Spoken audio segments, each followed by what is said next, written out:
SWANN'S Remembrance of Things Past, the classic work of Marcel Proust. Overture. For a long time, I used to go to bed early. Sometimes, when I had put out my candle, my eyes would close so quickly that I had not even time to say, "I'm going to sleep." And half an hour later, the thought that it was time to go to sleep would awaken me. I would try to put away the book, which I imagined was still in my hands, and to blow out the light. I had been thinking all the time, while I was asleep, of what I had just been reading, but my thoughts had run into a channel of their own, until I myself seemed actually to have become the subject of my book.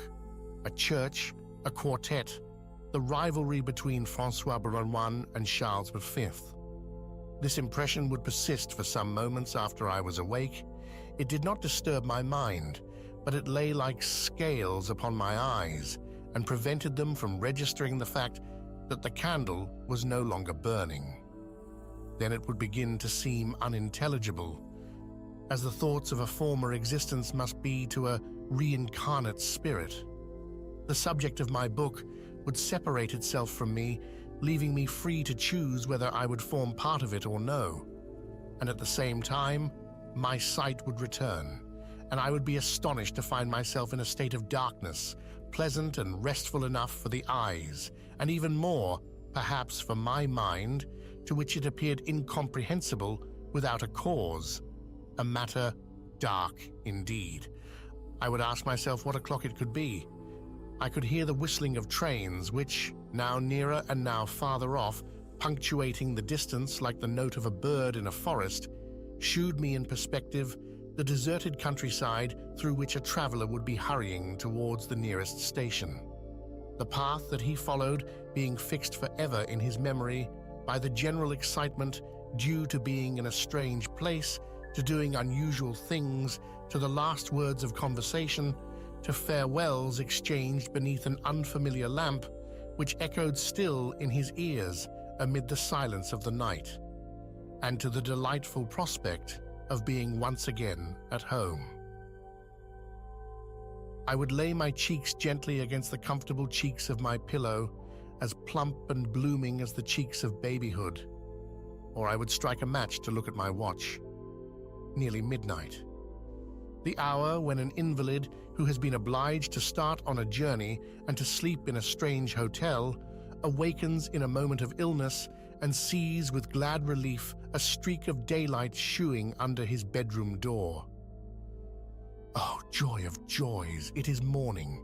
The servants will be about in a minute, he can ring, and someone will come to look after him. The thought of being made comfortable gives him strength to endure his pain. He is certain he heard footsteps. They come nearer and then die away.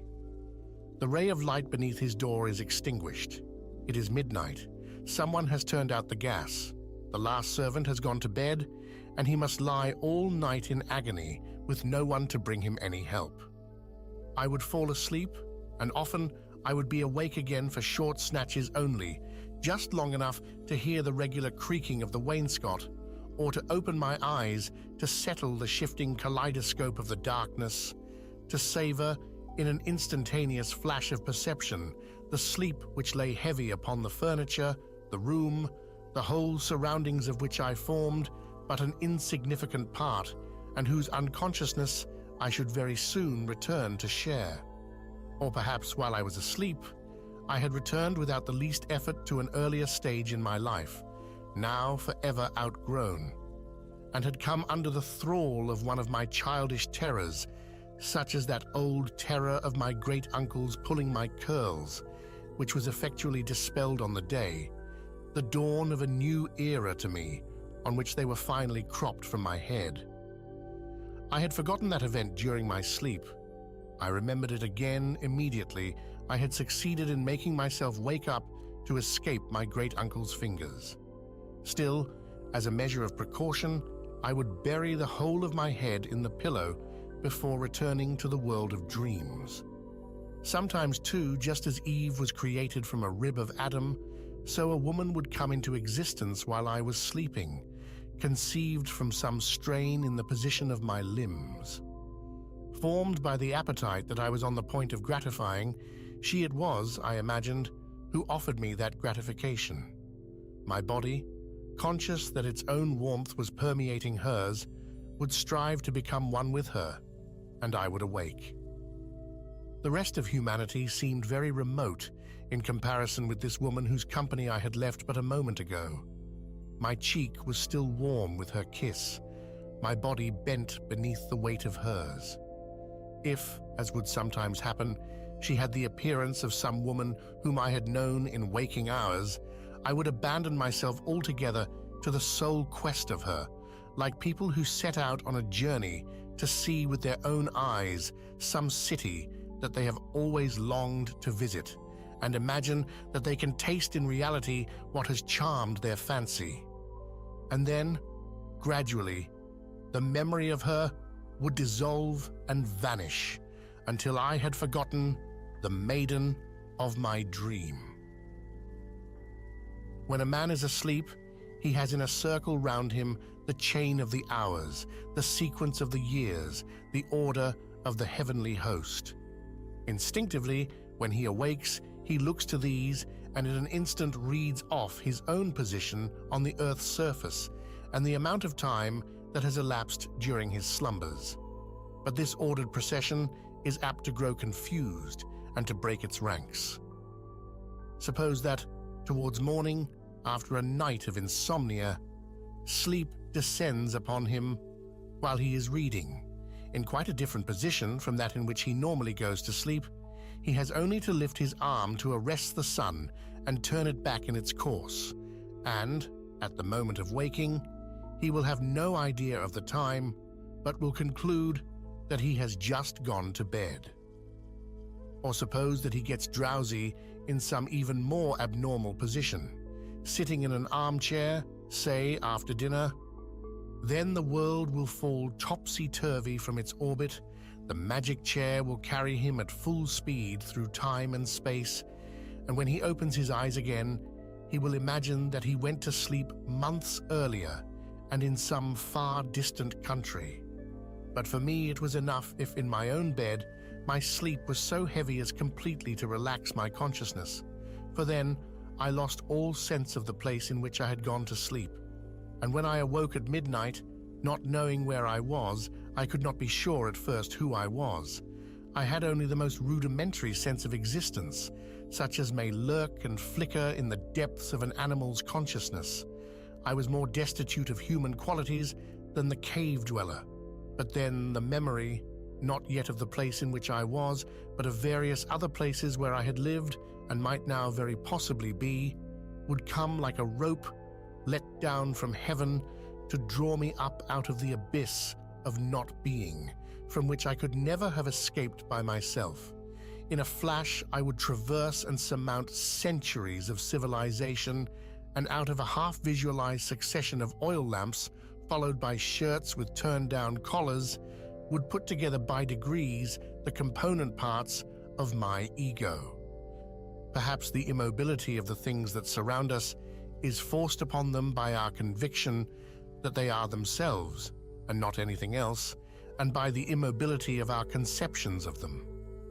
For it always happened that when I awoke like this, and my mind struggled in an unsuccessful attempt to discover where I was, everything would be moving round me through the darkness. Things, places, years.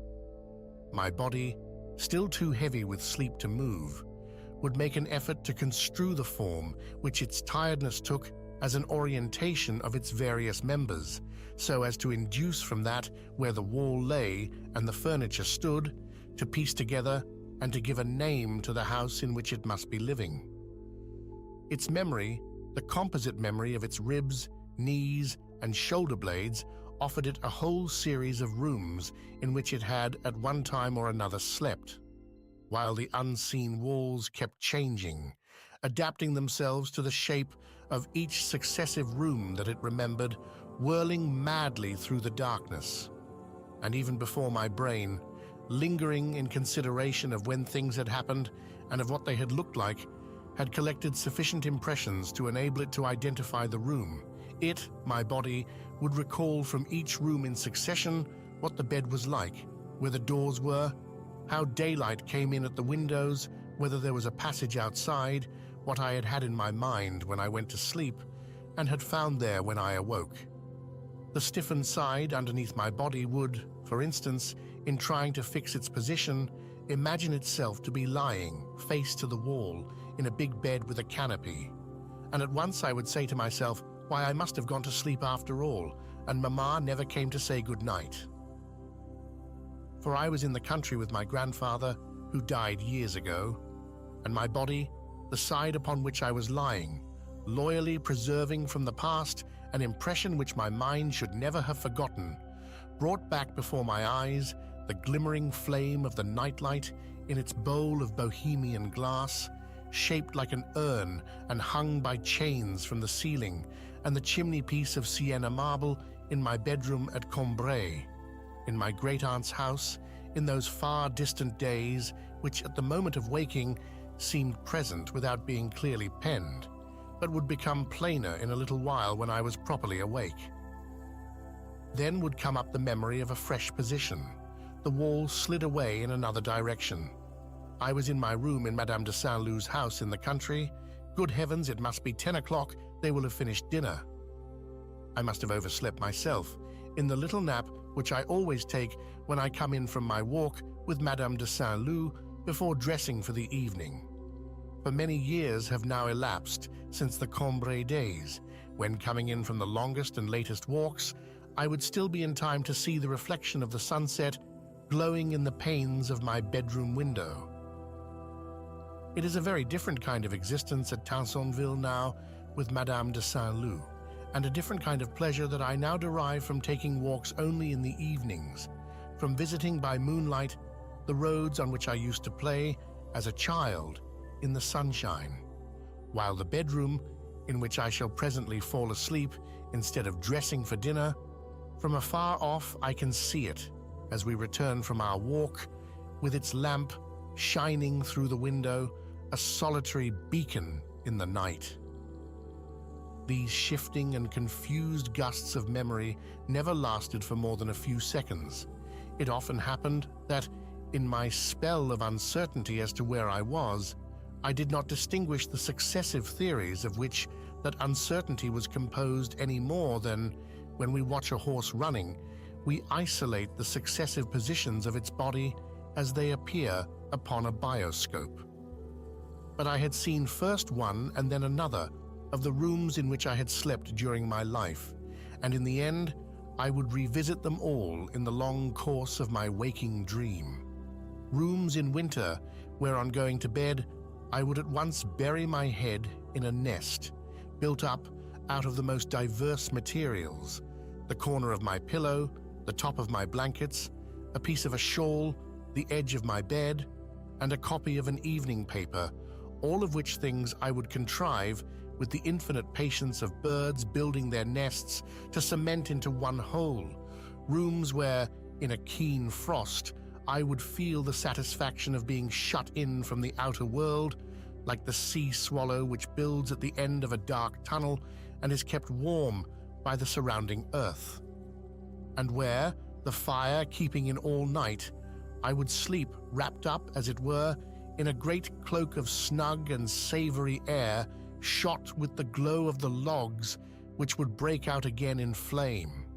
In a sort of alcove without walls, a cave of warmth dug out of the heart of the room itself, a zone of heat whose boundaries were constantly shifting and altering in temperature as gusts of air ran across them to strike freshly upon my face from the corners of the room, or from parts near the window or far from the fireplace, which had therefore remained cold, or rooms in summer where I would delight to feel myself a part of the warm evening, where the moonlight striking upon the half-open shutters would throw down to the foot of my bed its enchanted ladder, where I would fall asleep, as it might be in the open air, like a titmouse which the breeze keeps poised in the focus of a sunbeam, or sometimes the Louis XVI room, so cheerful that I could never feel really unhappy, even on my first night in it. That room where the slender columns which lightly supported its ceiling would part ever so gracefully to indicate where the bed was and to keep it separate. Sometimes again, that little room with the high ceiling, hollowed in the form of a pyramid out of two separate stories and partly walled with mahogany, in which from the first moment my mind was drugged by the unfamiliar scent of flowering grasses, convinced of the hostility of the violet curtains and of the insolent indifference of a clock that chattered on at the top of its voice as though I were not there, while a strange and pitiless mirror with square feet, which stood across one corner of the room, cleared for itself a site I had not looked to find tenanted in the quiet surroundings of my normal field of vision, that room in which my mind, forcing itself for hours on end to leave its moorings, to elongate itself upwards so as to take on the exact shape of the room and to reach to the summit of that monstrous funnel, had passed so many anxious nights while my body lay stretched out in bed, my eyes staring upwards, my ears straining, my nostrils sniffing uneasily, and my heart beating. Until custom had changed the color of the curtains, made the clock keep quiet, brought an expression of pity to the cruel, slanting face of the glass, disguised or even completely dispelled the scent of flowering grasses, and distinctly reduced the apparent loftiness of the ceiling. Custom, that skillful but unhurrying manager who begins by torturing the mind for weeks on end with her provisional arrangements, whom the mind, for all that, is fortunate in discovering, for without the help of custom, it would never contrive by its own efforts to make any room seem habitable. Certainly I was now well awake. My body had turned about for the last time, and the good angel of certainty had made all the surrounding objects stand still, had set me down under my bedclothes in my bedroom, and had fixed, approximately in their right places in the uncertain light, my chest of drawers, my writing table, my fireplace, the window overlooking the street, and both the doors. But it was no good my knowing that I was not in any of those houses of which, in the stupid moment of waking, if I had not caught sight exactly, I could still believe in their possible presence, for memory was now set in motion. As a rule, I did not attempt to go to sleep again at once, but used to spend the greater part of the night recalling our life in the old days at Cambrai, with my great-aunt, at Balbec, Paris, Dancières, Venice, and the rest, remembering again all the places and people that I had known, what I had actually seen of them, and what others had told me. At Cambrai, as every afternoon ended, long before the time when I should have to go up to bed and to lie there, unsleeping, far from my mother and grandmother, my bedroom became the fixed point on which my melancholy and anxious thoughts were centered. Someone had had the happy idea of giving me, to distract me on evenings when I seemed abnormally wretched, a magic lantern which used to be set on top of my lamp while we waited for dinner time to come. In the manner of the master builders and glass painters of Gothic days, it substituted for the opaqueness of my walls an impalpable iridescence, supernatural phenomena of many colors, in which legends were depicted as on a shifting and transitory window. But my sorrows were only increased because this change of lighting destroyed, as nothing else could have done, the customary impression I had formed of my room, thanks to which the room itself, but for the torture of having to go to bed in it, had become quite endurable. For now I no longer recognized it, and I became uneasy, as though I were in a room in some hotel or furnished lodging, in a place where I had just arrived, by train, for the first time. Riding at a jerky trot, Golo, his mind filled with an infamous design, issued from the little three-cornered forest which dyed dark green the slope of a convenient hill, and advanced by leaps and bounds towards the castle of poor Geneviève de Brabant. This castle was cut off short by a curved line, which was in fact the circumference of one of the transparent ovals in the slides which were pushed into position through a slot in the lantern. It was only the wing of a castle, and in front of it stretched a moor on which Geneviève stood, lost in contemplation, wearing a blue girdle.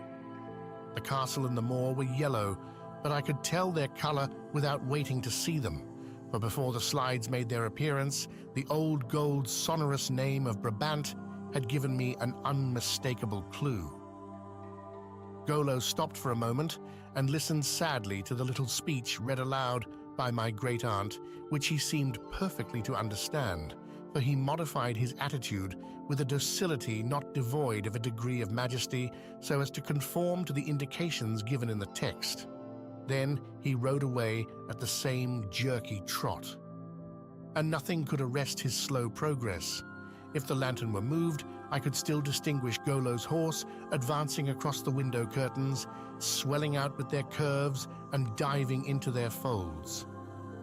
The body of Golo himself, being of the same supernatural substance as his steeds, overcame all material obstacles, everything that seemed to bar his way, by taking each as it might be a skeleton and embodying it in himself.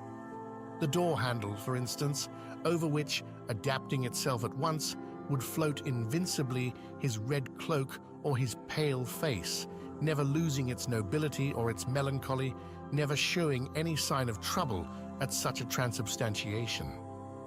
And indeed, I found plenty of charm in these bright projections, which seemed to have come straight out of a Merovingian past and to shed around me the reflections of such ancient history.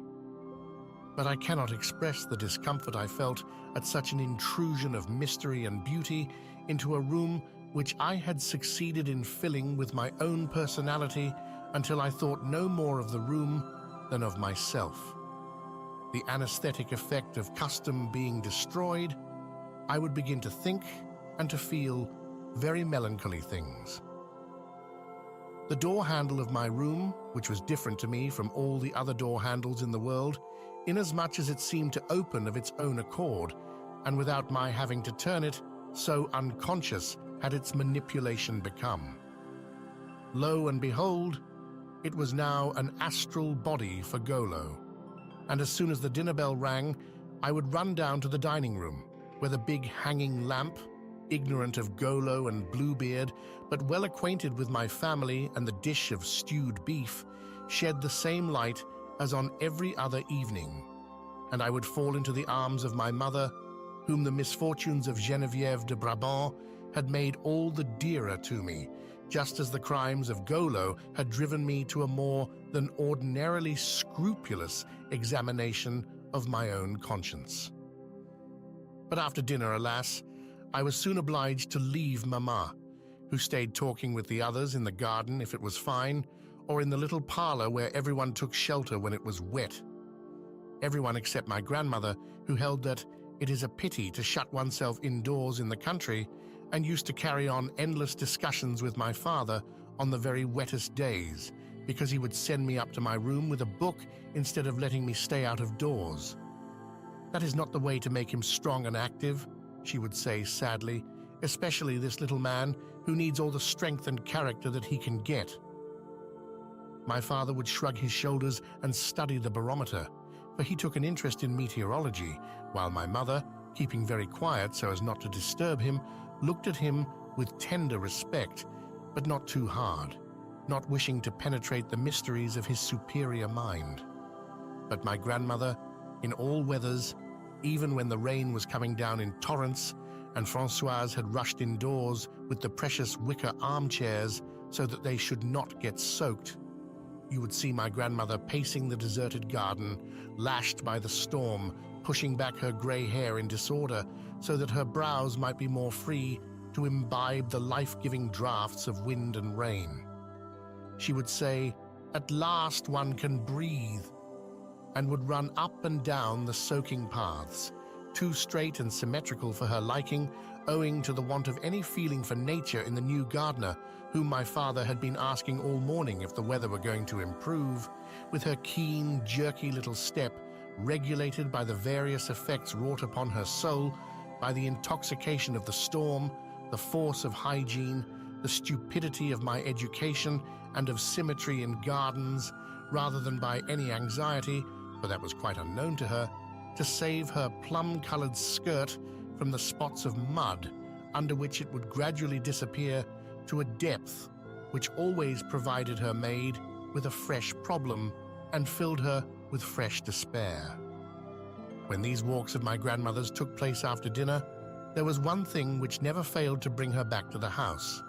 That was if, at one of those points, when the revolutions of her course brought her, moth-like, in sight of the lamp in the little parlor where the liqueurs were set out on the card table, my great-aunt called out to her, "Bathilda, come in and stop your husband from drinking brandy."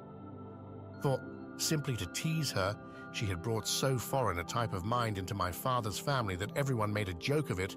My great-aunt used to make my grandfather, who was forbidden liqueurs, take just a few drops.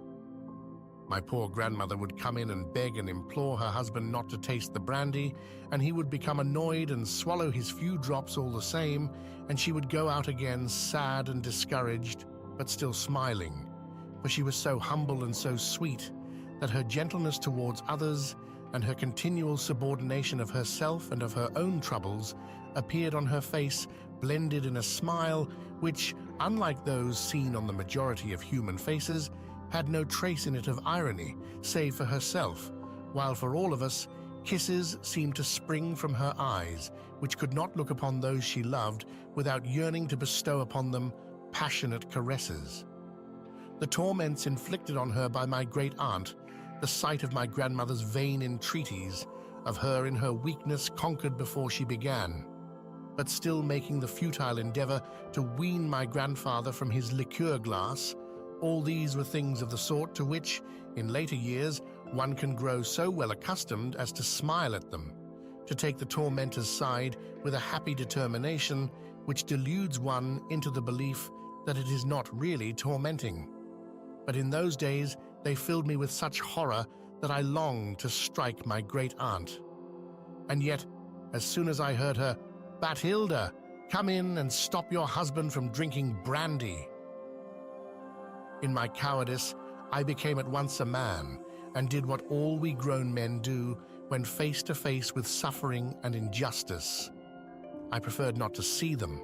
I ran up to the top of the house to cry by myself in a little room beside the schoolroom and beneath the roof, which smelt of orris root and was scented also by a wild currant bush which had climbed up between the stones of the outer wall and thrust a flowering branch in through the half-opened window. Intended for a more special and a baser use, this room, from which, in the daytime, I could see as far as the keep of Roussainville-le-Pin, was for a long time my place of refuge, doubtless because it was the only room whose door I was allowed to lock whenever my occupation was such as required an inviolable solitude, reading or dreaming, secret tears or paroxysms of desire. Alas, I little knew that my own lack of willpower, my delicate health, and the consequent uncertainty as to my future weighed far more heavily on my grandmother's mind than any little breach of the rules by her husband, during those endless perambulations, afternoon and evening, in which we used to see passing up and down, obliquely raised towards the heavens, her handsome face with its brown and wrinkled cheeks, which with age had acquired almost the purple hue of tilled fields in autumn, covered, if she were walking abroad, by a half-lifted veil, while upon them either the cold or some sad reflection invariably left the drying traces of an involuntary tear. My sole consolation when I went upstairs for the night was that Mama would come in and kiss me after I was in bed. But this good night lasted for so short a time.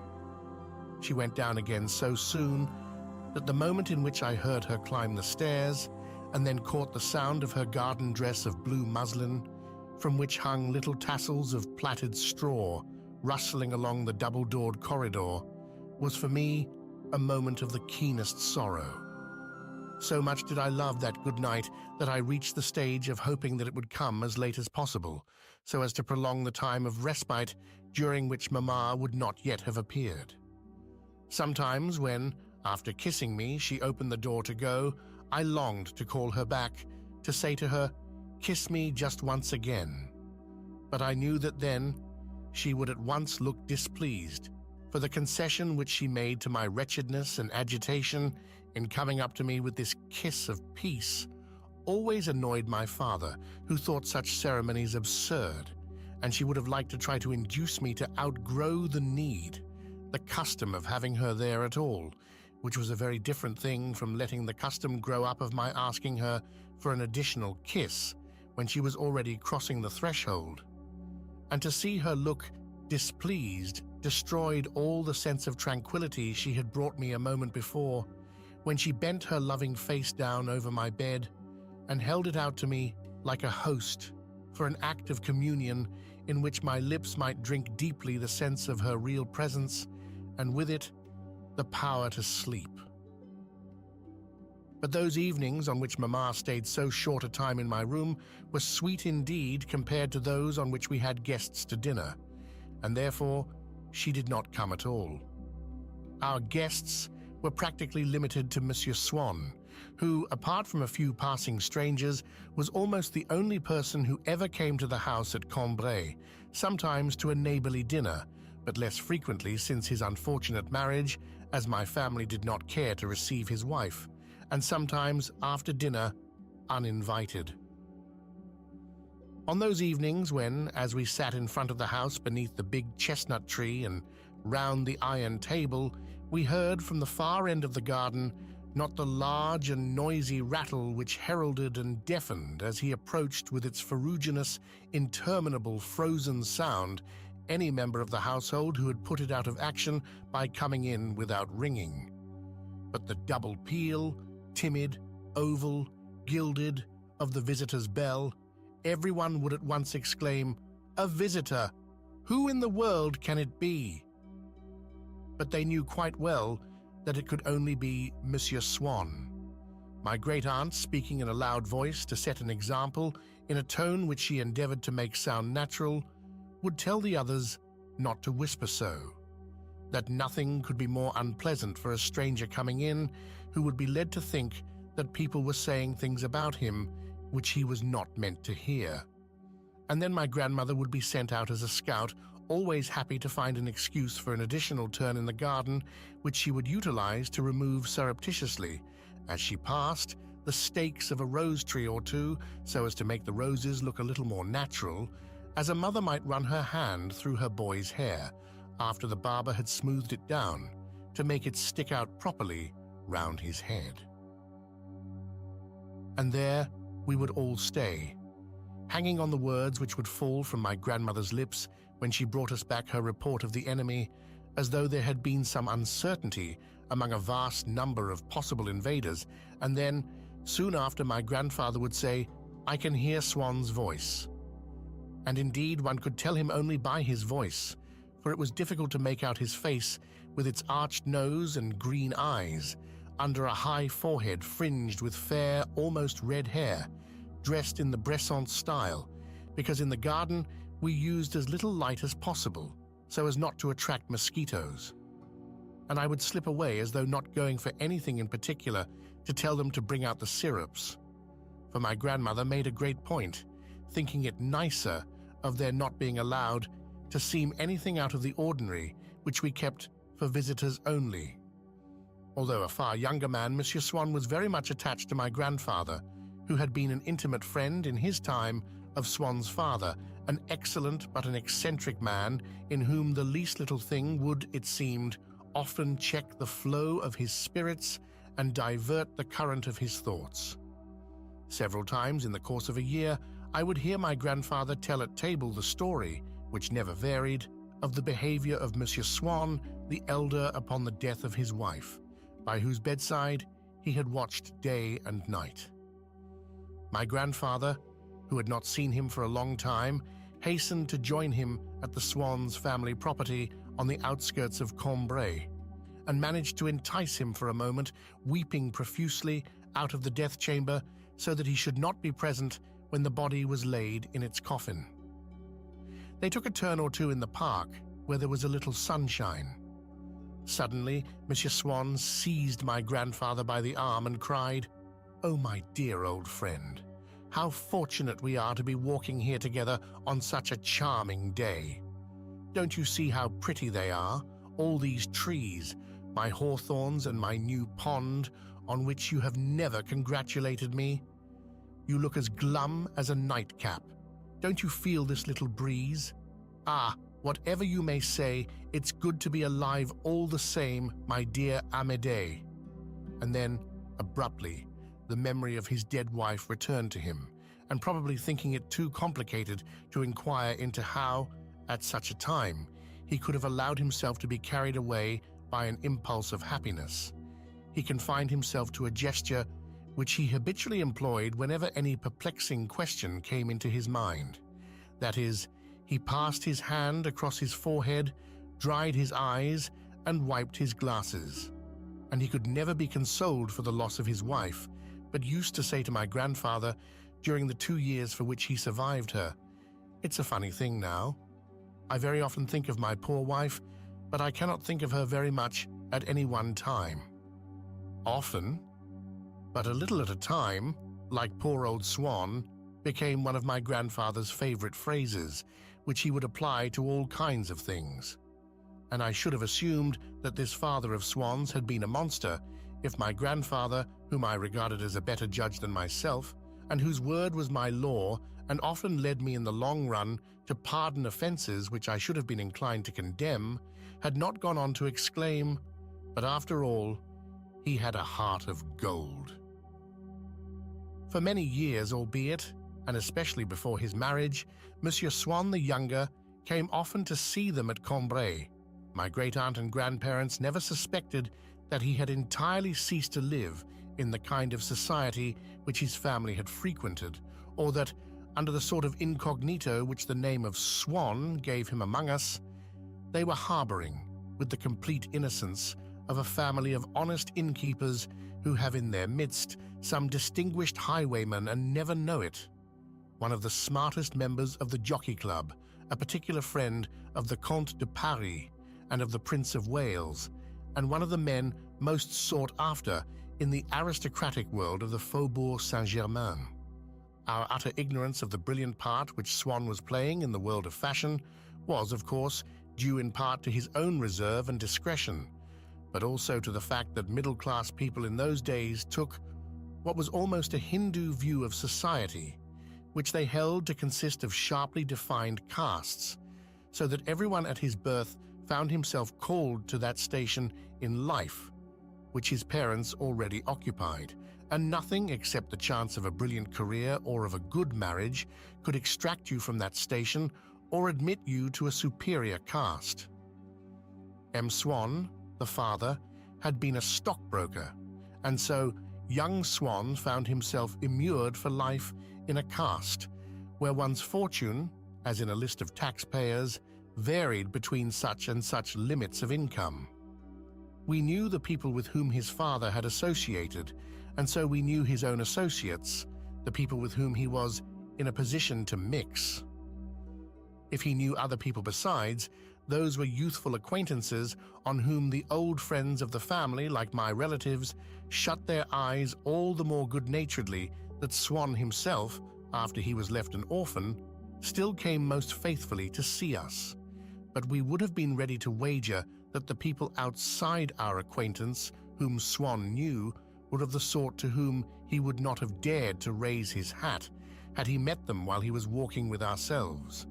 Had there been such a thing as a determination to apply to Swann a social coefficient peculiar to himself as distinct from all the other sons of other stockbrokers in his father's position, his coefficient would have been rather lower than theirs, because, leading a very simple life and having always had a craze for antiques and pictures, he now lived and piled up his collections in an old house which my grandmother longed to visit, but which stood on the Quai d'Orléans, a neighborhood in which my great-aunt thought it most degrading to be quartered.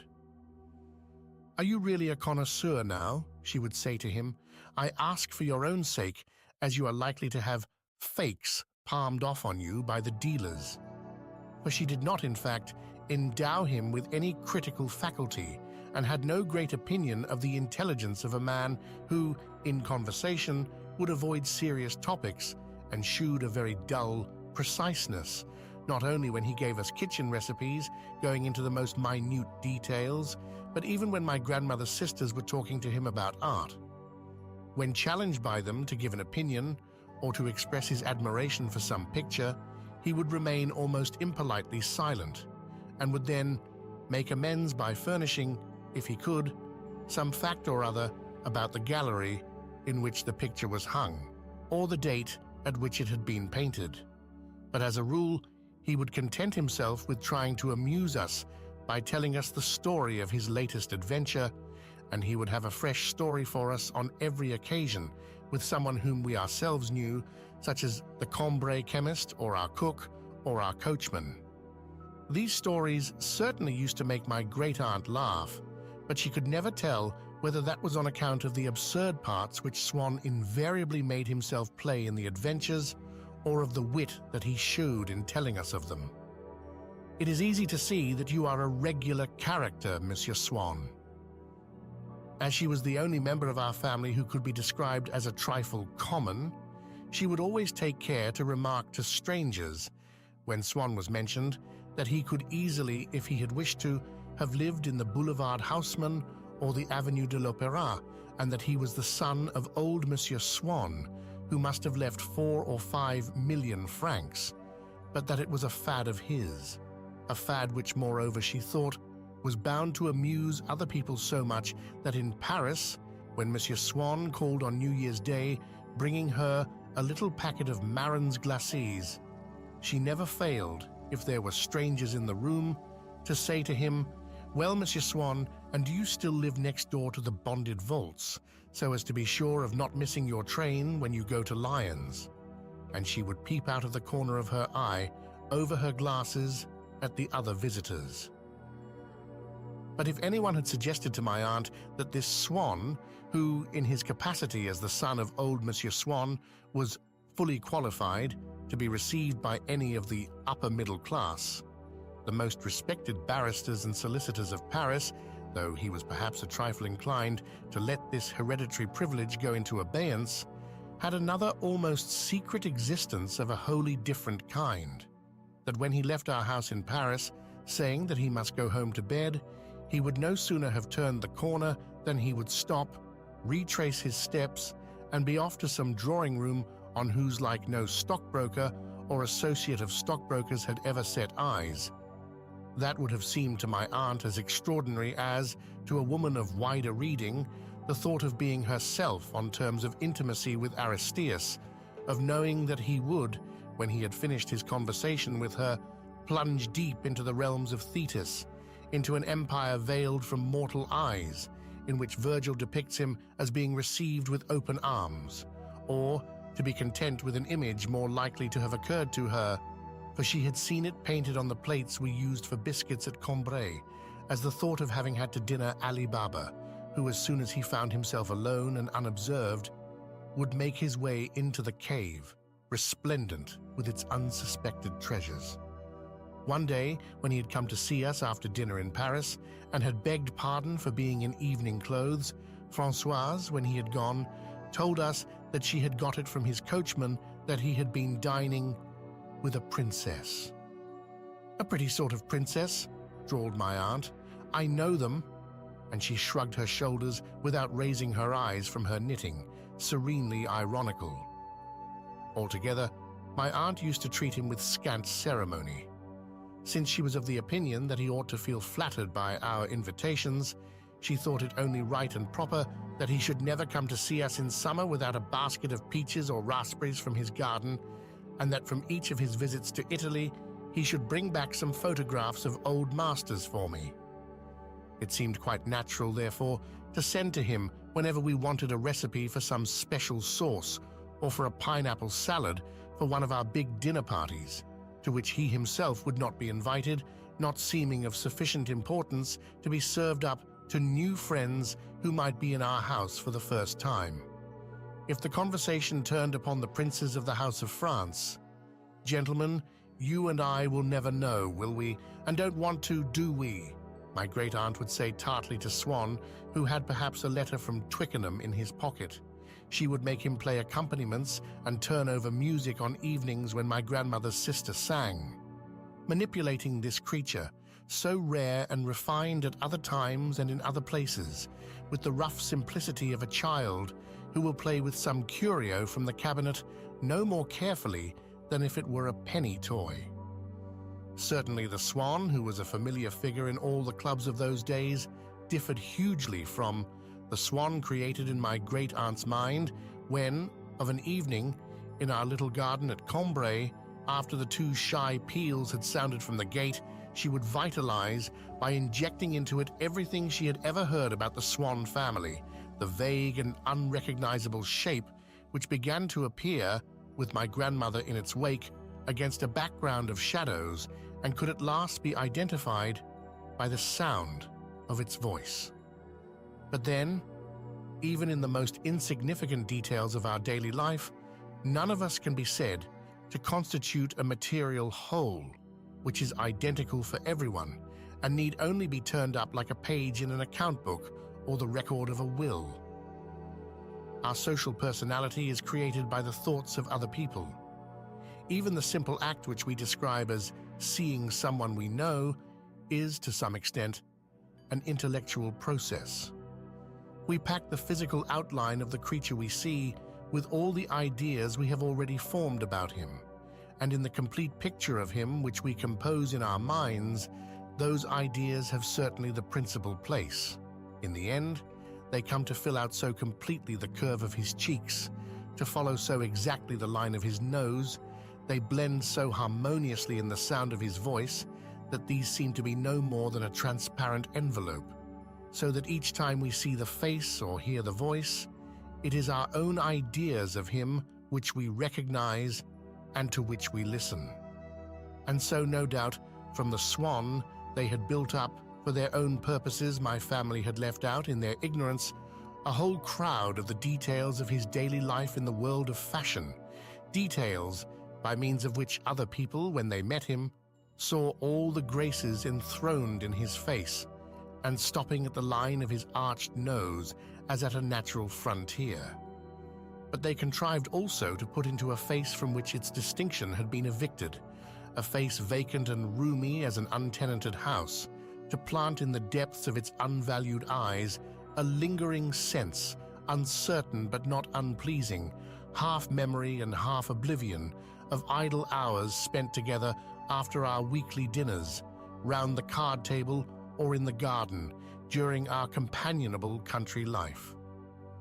Our friend's bodily frame had been so well lined with this sense, and with various earlier memories of his family, that their own special swan had become to my people a complete and living creature, so that even now I have the feeling of leaving someone I know for another quite different person, when going back in memory, I pass from the swan, whom I knew later and more intimately, to this early swan in whom I can distinguish the charming mistakes of my childhood, and who, incidentally, is less like his successor than he is like the other people I knew at that time, as though one's life were a series of galleries in which all the portraits of any one period had a marked family likeness, the same, so to speak, tonality, this early swan abounding in leisure, fragrant with the scent of the great chestnut tree, of baskets of raspberries, and of a sprig of tarragon. And yet one day, when my grandmother had gone to ask some favor of a lady whom she had known at the Sacré-Cœur, and with whom, because of our caste theory, she had not cared to keep up any degree of intimacy in spite of several common interests, the Marquise de Villeparisis of the famous house of Bouillon, this lady had said to her, "I think you know Monsieur Swann very well. He is a great friend of my nephew's, the Delhomme." My grandmother had returned from the call full of praise for the house, which overlooked some gardens, and in which Madame de Villeparisis had advised her to rent a flat, and also for a repairing tailor and his daughter, who kept a little shop in the courtyard, into which she had gone to ask them to put a stitch in her skirt, which she had torn on the staircase. My grandmother had found these people perfectly charming. The girl, she said, was a jewel, and the tailor a most distinguished man, the finest she had ever seen. For in her eyes, distinction was a thing wholly independent of social position. She was in ecstasies over some answer the tailor had made, saying to Mamma, Sévigné would not have said it better, and by way of contrast, of a nephew of Madame de Villeparisis, whom she had met at the house. My dear, he is so common. Now, the effect of that remark about Swann had been not to raise him in my great-aunt's estimation, but to lower Madame de Villeparisis. It appeared that the deference which, on my grandmother's authority, we owed to Madame de Villeparisis imposed on her the reciprocal obligation to do nothing that would render her less worthy of our regard, and that she had failed in her duty in becoming aware of Swann's existence and in allowing members of her family to associate with him. How should she know Swann, a lady who, you always made out, was related to Marshal MacMahon? This view of Swann's social atmosphere, which prevailed in my family, seemed to be confirmed later on by his marriage with a woman of the worst class. You might almost say a fast woman, whom, to do him justice, he never attempted to introduce to us, for he continued to come to us alone, though he came more and more seldom, but from whom they thought they could establish, on the assumption that he had found her there, the circle, unknown to them, in which he ordinarily moved. But on one occasion my grandfather read in a newspaper that Monsieur Swann was one of the most faithful attendants at the Sunday luncheons given by the Duc d'Aix, whose father and uncle had been among our most prominent statesmen in the reign of Louis Philippe. Now, my grandfather was curious to learn all the little details which might help him to take a mental share in the private lives of men like Mole, the Duc Pasquier, or the Duc de Broglie. He was delighted to find that Swann associated with people who had known them. My great-aunt, however, interpreted this piece of news in a sense discreditable to Swann, for anyone who chose his associates outside the caste in which he had been born and bred, outside his proper station, was condemned to utter degradation in her eyes. It seemed to her that such a one abdicated all claim to enjoy the fruits of those friendly relations with people of good position which prudent parents cultivate and store up for their children's benefit. For my great-aunt had actually ceased to see the son of a lawyer we had known because he had married a highness, and had thereby stepped down, in her eyes, from the respectable position of a lawyer's son to that of those adventurers, upstart footmen or stable boys mostly, to whom we read that queens have sometimes shown their favors. She objected, therefore, to my grandfather's plan of questioning Swann, when next he came to dine with us, about these people whose friendship with him we had discovered. On the other hand, my grandmother's two sisters, elderly spinsters who shared her nobility of character but lacked her intelligence, declared that they could not conceive what pleasure their brother-in-law could find in talking about such trifles. They were ladies of lofty ambition, who for that reason were incapable of taking the least interest in what might be called the pinchbeck things of life, even when they had an historic value, or generally speaking, in anything that was not directly associated with some object aesthetically precious.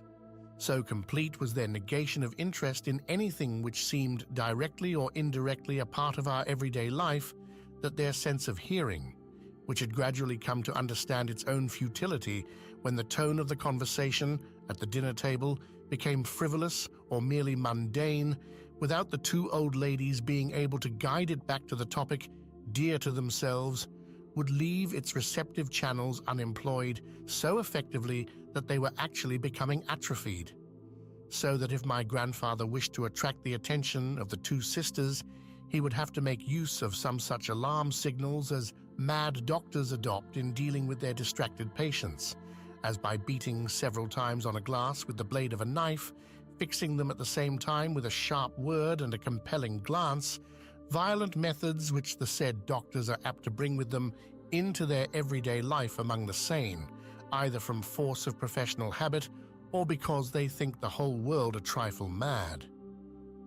Their interest grew, however, when, the day before Swann was to dine with us, and when he had made them a special present, of a case of Asti, my great-aunt, who had in her hand a copy of the Figaro in which to the name of a picture, then on view in a Corot exhibition, were added the words, "From the collection of Monsieur Charles Swann," asked, "Did you see that Swann is mentioned in the Figaro?"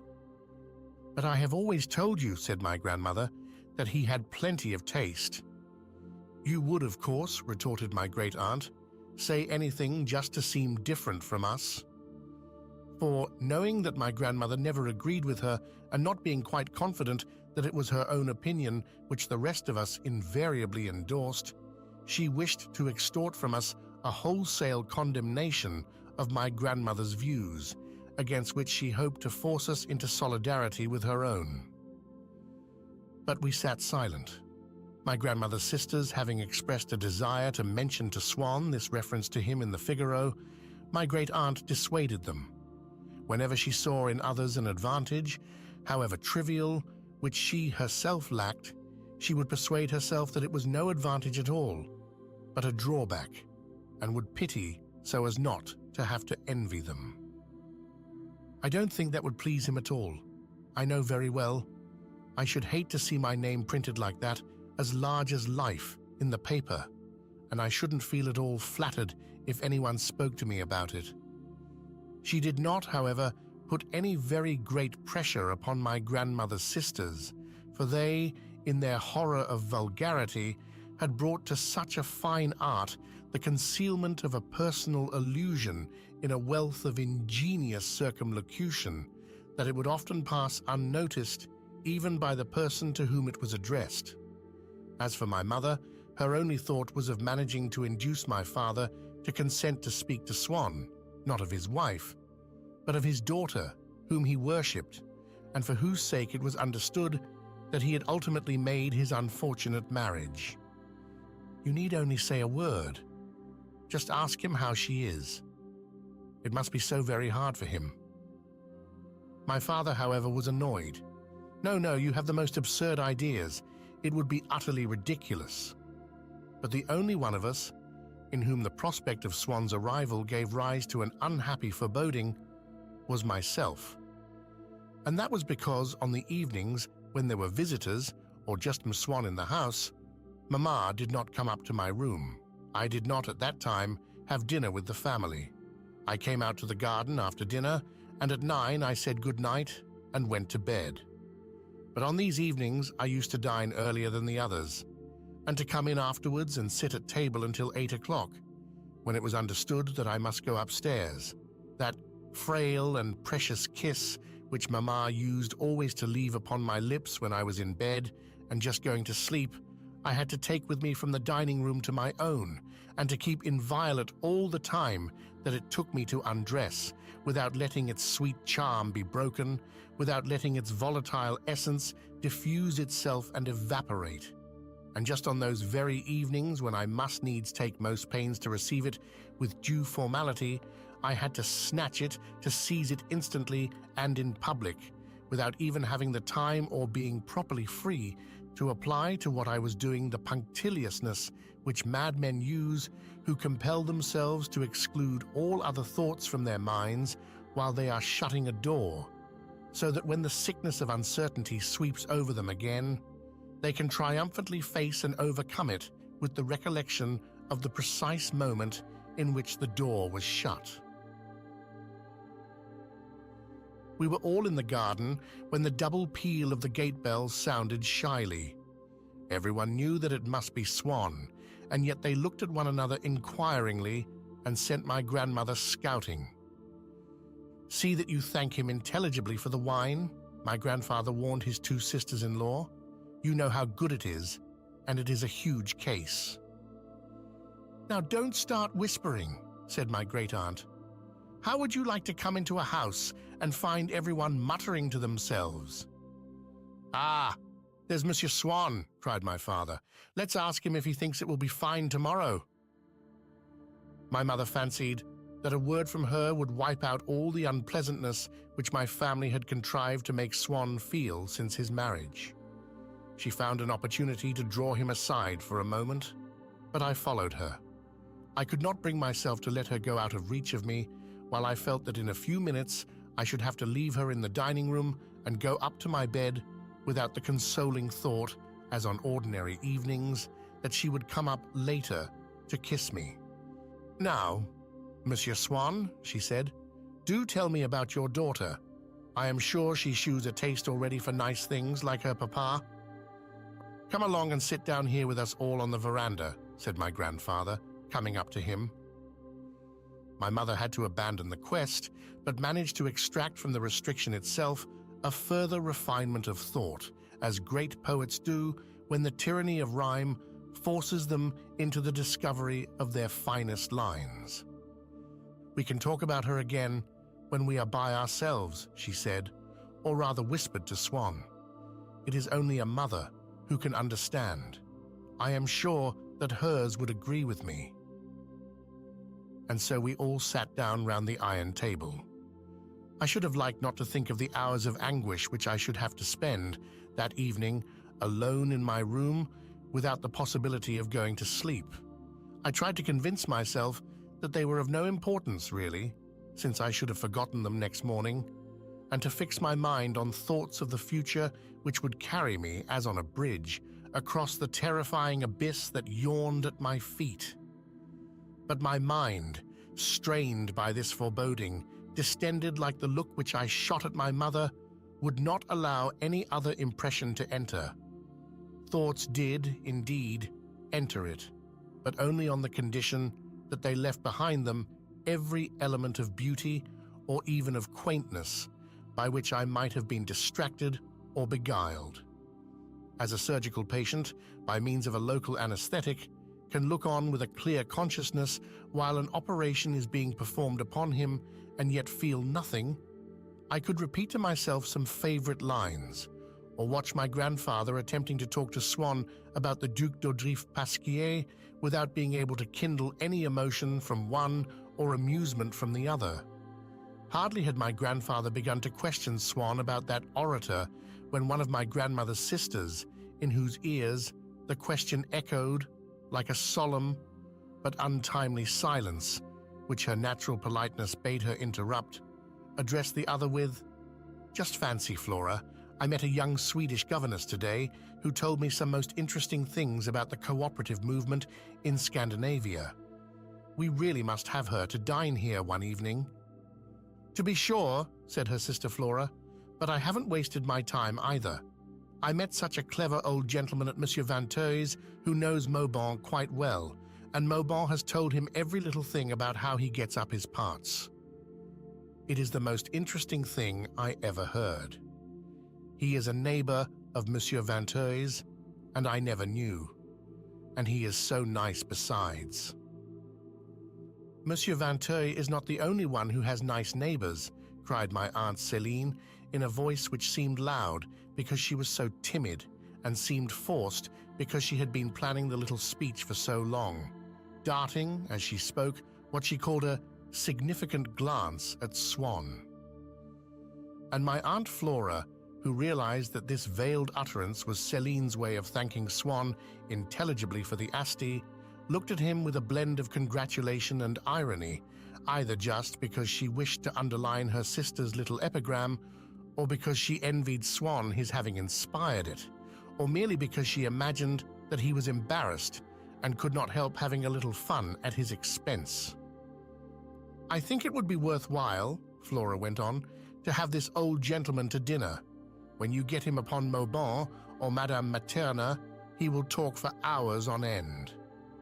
"That must be delightful," sighed my grandfather, in whose mind nature had unfortunately forgotten to include any capacity whatsoever for becoming passionately interested in the cooperative movement among the ladies of Sweden or in the methods employed by Mauban to get up his parts, just as it had forgotten to endow my grandmother's two sisters with a grain of that precious salt which one has oneself to add to taste in order to extract any savor from a narrative of the private life of Mole or of the Comte de Paris. "I say," exclaimed Swann to my grandfather, "what I was going to tell you has more to do than you might think with what you were asking me just now, for in some respects there has been very little change. I came across a passage in St. Simon this morning which would have amused you. It is in the volume which covers his mission to Spain.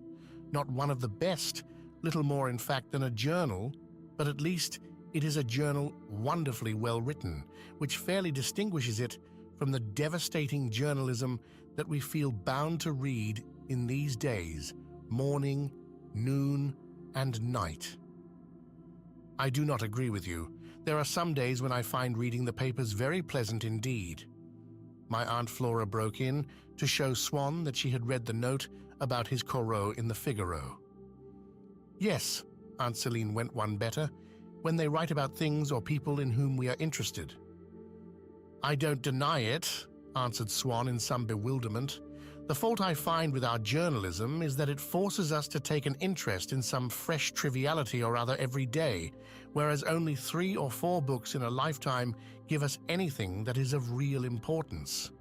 Suppose that every morning, when we tore the wrapper off our paper with fevered hands, a transmutation were to take place, and we were to find inside it. Oh, I don't know.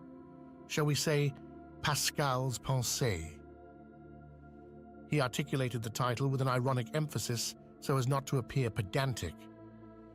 And then, in the gilt and tooled volumes which we open once in 10 years, he went on, showing that contempt for the things of this world which some men of the world like to affect, we should read that the Queen of the Hellenes had arrived at Cannes, or that the Princesse de Léon had given a fancy dress ball. In that way we should arrive at the right proportion between information and publicity. But at once regretting that he had allowed himself to speak even in jest of serious matters, he added ironically, "We are having a most entertaining conversation. I cannot think why we climb to these lofty summits." And then, turning to my grandfather, "Well, Saint-Simon tells how Maulevrier had had the audacity to offer his hand to his sons. You remember how he says of Maulevrier, 'Never did I find in that coarse bottle anything but ill humor, boorishness, and folly.'" "Coarse or not, I know bottles in which there is something very different," said Flora briskly, feeling bound to thank Swann as well as her sister, since the present of Asti had been addressed to them both. Celine began to laugh. Swann was puzzled, but went on, "I cannot say whether it was his ignorance or a trap," writes St. Simon. "He wished to give his hand to my children. I noticed it in time to prevent him." My grandfather was already in ecstasies over ignorance or a trap, but Miss Celine, the name of St. Simon, a man of letters, having arrested the complete paralysis of her sense of hearing, had grown angry. "What? You admire that, do you? Well, it is clever enough, but what is the point of it? Does he mean that one man isn't as good as another? What difference can it make whether he is a duke or a groom, so long as he is intelligent and good? He had a fine way of bringing up his children, your St. Simon, if he didn't teach them to shake hands with all honest men. Really and truly, it's abominable. And you dare to quote it." And my grandfather, utterly depressed, realizing how futile it would be for him, against this opposition, to attempt to get Swann to tell him the stories which would have amused him, murmured to my mother, "Just tell me again that line of yours which always comforts me so much on these occasions. Oh yes, what virtues, Lord, thou makest us abhor. Good, that is, very good." I never took my eyes off my mother. I knew that when they were at table I should not be permitted to stay there for the whole of dinner time, and that Mamma, for fear of annoying my father, would not allow me to give her in public the series of kisses that she would have had in my room.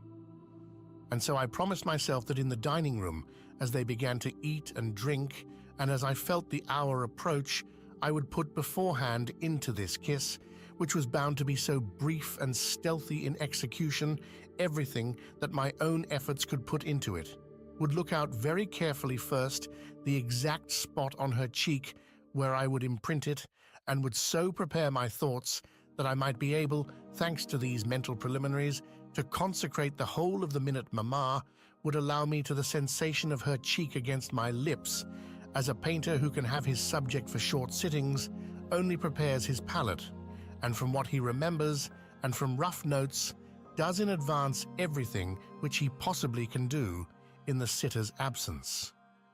But tonight, before the dinner bell had sounded, my grandfather said, with unconscious cruelty, "The little man looks tired.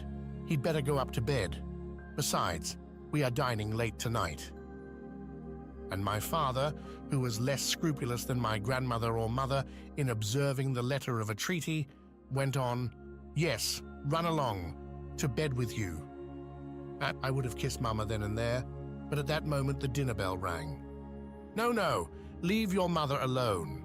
You've said good night quite enough. These exhibitions are absurd. Go on upstairs." And so I must set forth without viaticum, must climb each step of the staircase against my heart, as the saying is, climbing in opposition to my heart's desire, which was to return to my mother, since she had not by her kiss given my heart leave to accompany me forth. That hateful staircase, up which I always passed with such dismay, gave out a smell of varnish, which had to some extent absorbed, made definite and fixed the special quality of sorrow that I felt each evening, and made it perhaps even more cruel to my sensibility, because, when it assumed this olfactory guise, my intellect was powerless to resist it. When we have gone to sleep with a maddening toothache and are conscious of it only as a little girl whom we attempt time after time to pull out of the water, or as a line of Molière which we repeat incessantly to ourselves, it is a great relief to wake up so that our intelligence can disentangle the idea of toothache from any artificial semblance of heroism or rhythmic cadence. It was the precise converse of this relief which I felt when my anguish at having to go up to my room invaded my consciousness in a manner infinitely more rapid, instantaneous almost, a manner at once insidious and brutal as I breathed in, a far more poisonous thing than any moral penetration, the peculiar smell of the varnish upon that staircase. Once in my room, I had to stop every loophole, to close the shutters, to dig my own grave as I turned down the bedclothes, to wrap myself in the shroud of my nightshirt.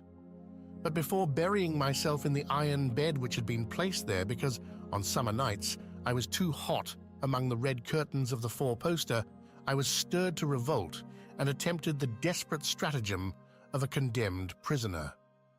I wrote to my mother, begging her to come upstairs for an important reason which I could not put in writing.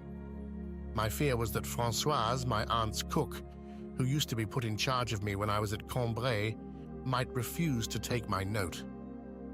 I had a suspicion that in her eyes, to carry a message to my mother when there was a stranger in the room would appear flatly inconceivable, just as it would be for the doorkeeper of a theatre to hand a letter to an actor upon the stage.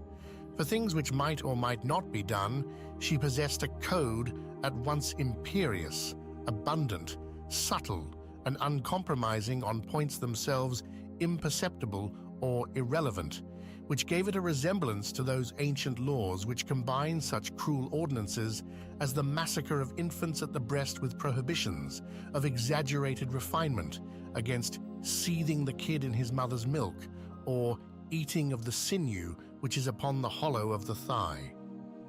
This code, if one could judge it by the sudden obstinacy which she would put into her refusal to carry out certain of our instructions, seemed to have foreseen such social complications and refinements of fashion as nothing in Françoise's surroundings or in her career as a servant in a village household could have put into her head, and we were obliged to assume that there was latent in her some past existence in the ancient history of France, noble and little understood, just as there is in those manufacturing towns where old mansions still testify to their former courtly days, and chemical workers toil among delicately sculptured scenes of the miracle of Theophilus or the Quatrefiles Ammon.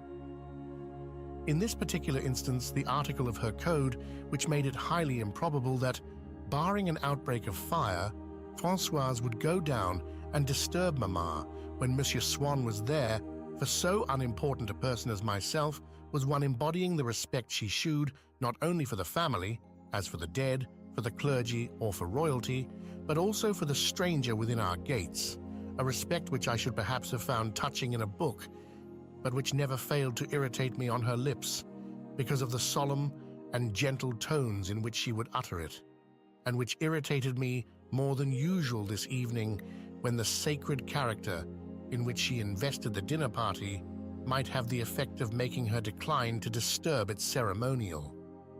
But to give myself one chance of success, I lied without hesitation, telling her that it was not in the least myself who had wanted to write to Mama, but Mama who, on saying goodnight to me, had begged me not to forget to send her an answer about something she had asked me to find, and that she would certainly be very angry if this note were not taken to her.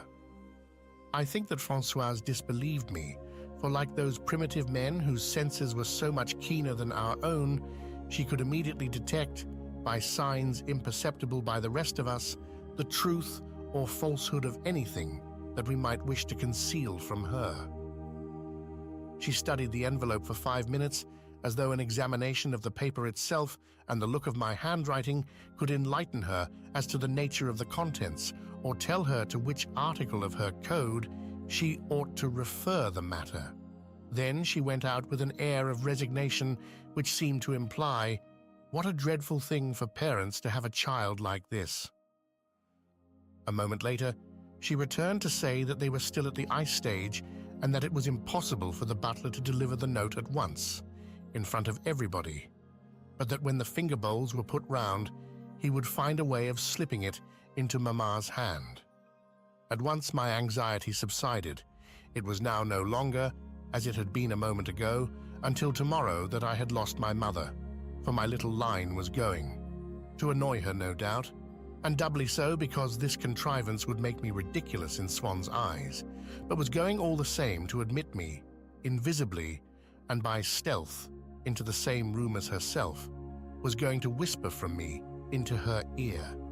For that forbidden and unfriendly dining room, where but a moment ago the ice itself, with burned nuts in it, and the finger bowls seemed to me to be concealing pleasures that were mischievous and of a mortal sadness, because Mamma was tasting of them, and I was far away, had opened its doors to me, and like a ripe fruit which burst through its skin, was going to pour out into my intoxicated heart the gushing sweetness of Mamma's attention while she was reading what I had written.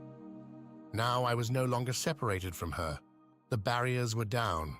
An exquisite thread was binding us. Besides, that was not all, for surely Mamma would come. As for the agony through which I had just passed, I imagined that Swann would have laughed heartily at it if he had read my letter and had guessed its purpose. Whereas, on the contrary, as I was to learn in due course, a similar anguish had been the bane of his life for many years, and no one perhaps could have understood my feelings at that moment so well as himself. To him, that anguish which lies in knowing that the creature one adores is in some place of enjoyment where oneself is not and cannot follow. To him, that anguish came through love, to which it is in a sense predestined, by which it must be equipped and adapted.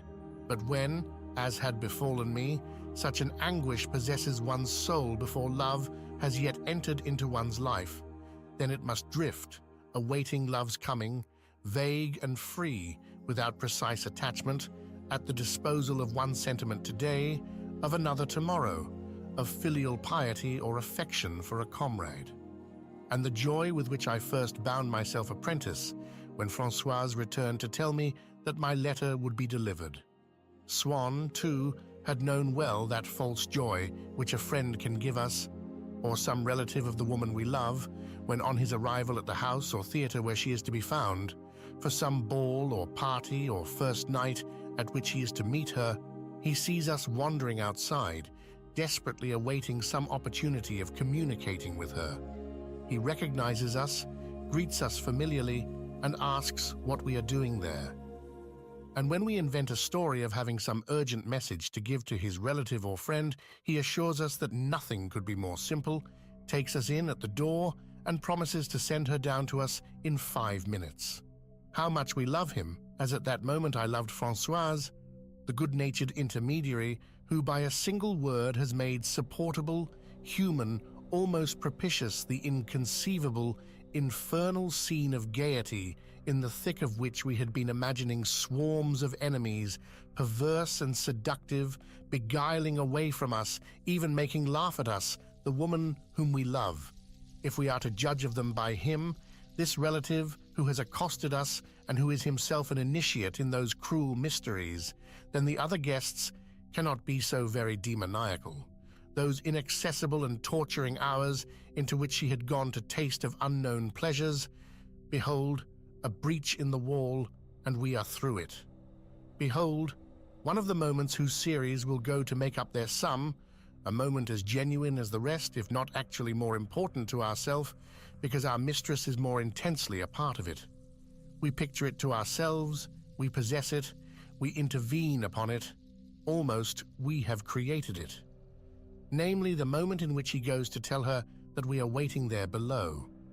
And very probably the other moments of the party will not be essentially different, will contain nothing else so exquisite or so well able to make us suffer, since this kind friend has assured us that, of course, she will be delighted to come down.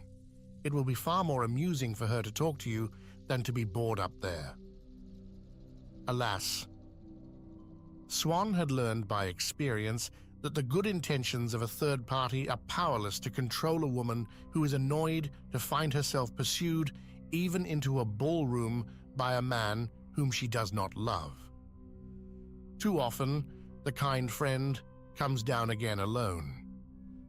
My mother did not appear, but with no attempt to safeguard my self-respect, which depended upon her keeping up the fiction that she had asked me to let her know the result of my search for something or other, made Françoise tell me in so many words, "There is no answer," words I have so often since then heard the hall porters in mansions and the flunkies in gambling clubs and the like repeat to some poor girl who replies in bewilderment, "What?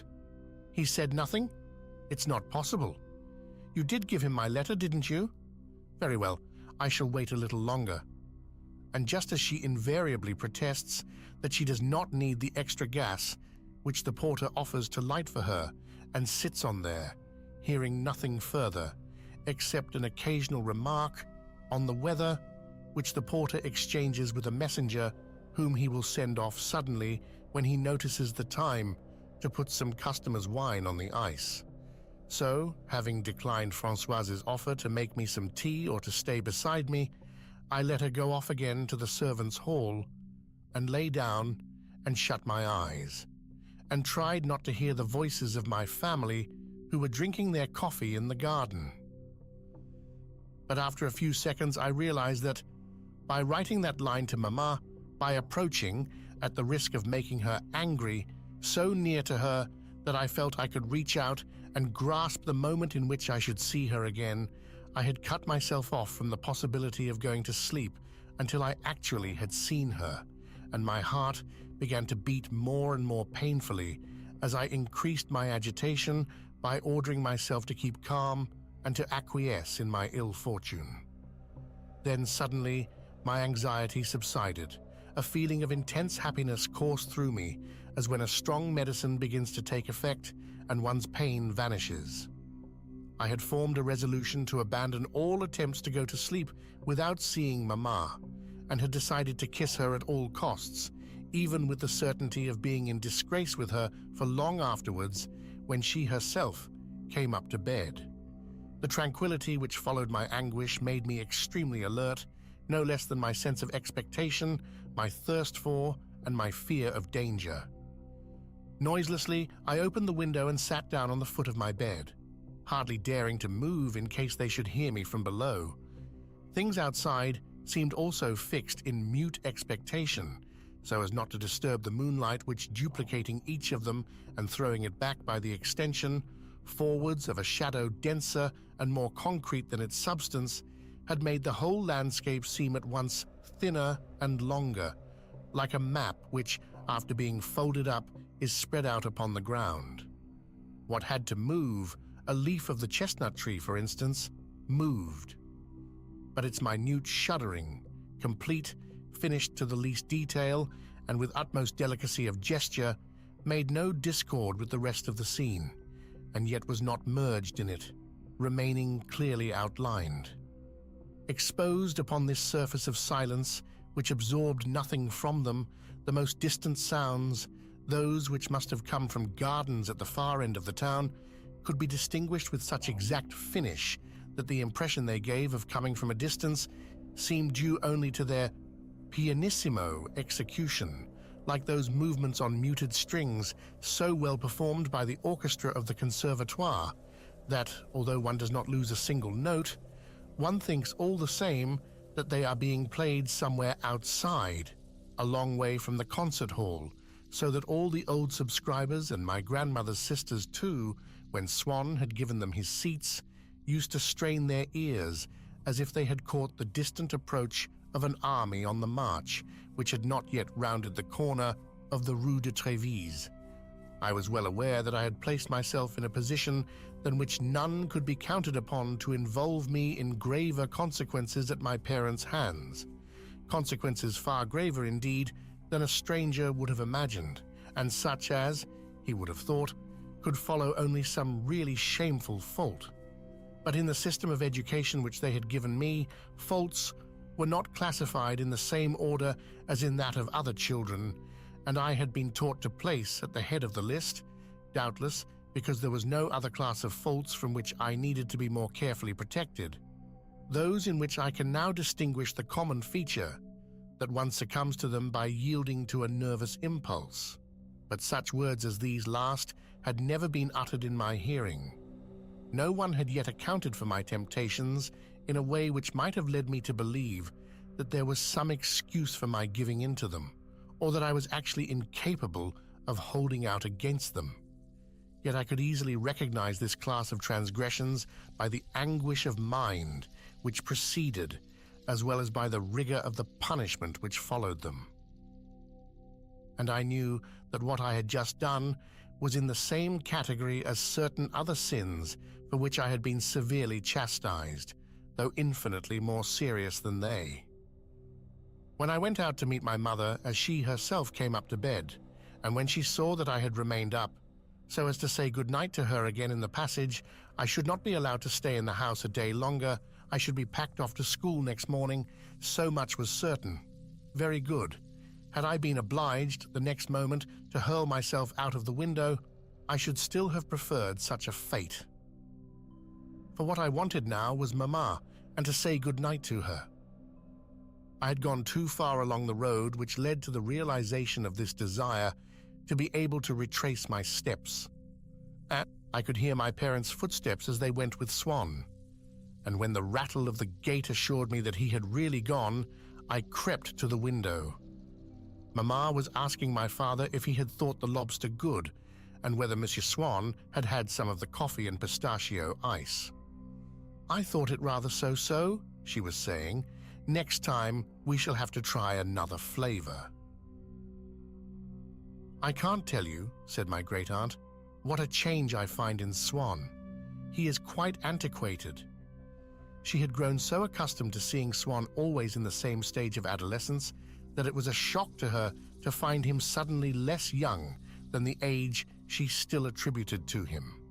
And the others too were beginning to remark in Swann that abnormal, excessive, scandalous senescence meet only in a celibate, in one of that class for whom it seems that the great day which knows no morrow must be longer than for other men, since for such a one it is void of promise, and from its dawn the moments steadily accumulate without any subsequent partition among his offspring. I fancy he has a lot of trouble with that wretched wife of his, who lives with a certain Monsieur de Charlus, as all Combray knows. It's the talk of the town. My mother observed that in spite of this, he had looked much less unhappy of late. And he doesn't nearly so often do that trick of his, so like his father, of wiping his eyes and passing his hand across his forehead. I think myself that in his heart of hearts he doesn't love his wife any more. Why, of course he doesn't, answered my grandfather.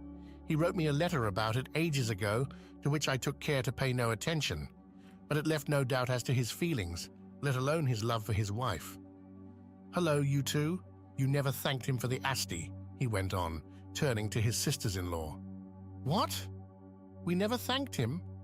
I think, between you and me, that I put it to him quite neatly," replied my Aunt Flora. "Yes, you managed it very well. I admired you for it," said my Aunt Celine. "But you did it very prettily, too." "Yes, I liked my expression about nice neighbors." "What? Do you call that thanking him?" shouted my grandfather. "I heard that all right, but devil take me if I guessed it was meant for Swan. You may be quite sure he never noticed it." Come, Swan is not a fool. I am positive he appreciated the compliment. You didn't expect me to tell him the number of bottles or to guess what he paid for them." My father and mother were left alone and sat down for a moment. Then my father said, "Well, shall we go up to bed?" "As you wish, dear, though I don't feel in the least like sleeping. I don't know why. It can't be the coffee ice. It wasn't strong enough to keep me awake like this. But I see a light in the servants' hall. Poor Françoise has been sitting up for me, so I will get her to unhook me while you go and undress." My mother opened the lattice door which led from the hall to the staircase. Presently I heard her coming upstairs to close her window. I went quietly into the passage. My heart was beating so violently that I could hardly move, but at least it was throbbing no longer with anxiety, but with terror and with joy. I saw in the well of the stair a light coming upwards from Mamma's candle. Then I saw Mamma herself. I threw myself upon her. For an instant, she looked at me in astonishment, not realizing what could have happened. Then her face assumed an expression of anger. She said not a single word to me, and for that matter, I used to go for days on end without being spoken to for far less offenses than this. A single word from Mamma would have been an admission that further intercourse with me was within the bounds of possibility, and that might perhaps have appeared to me more terrible still, as indicating that, with such a punishment as was in store for me, mere silence and even anger were relatively puerile. A word from her, then, would have implied the false calm in which one converses with a servant to whom one has just decided to give notice. The kiss one bestows on a son who is being packed off to enlist, which would have been denied him if it had merely been a matter of being angry with him for a few days. But she heard my father coming from the dressing room, where he had gone to take off his clothes, and, to avoid the scene which he would make if he saw me, she said, in a voice half stifled by her anger, "Run away at once. Don't let your father see you standing there like a crazy Jane." But I begged her again to come and say good night to me. Terrified as I saw the light from my father's candle already creeping up the wall, but also making use of his approach as a means of blackmail, in the hope that my mother, not wishing him to find me there, as find me he must if she continued to hold out, would give in to me and say, "Go back to your room, I will come." Too late. My father was upon us. Instinctively I murmured, though no one heard me, "I am done for." I was not, however.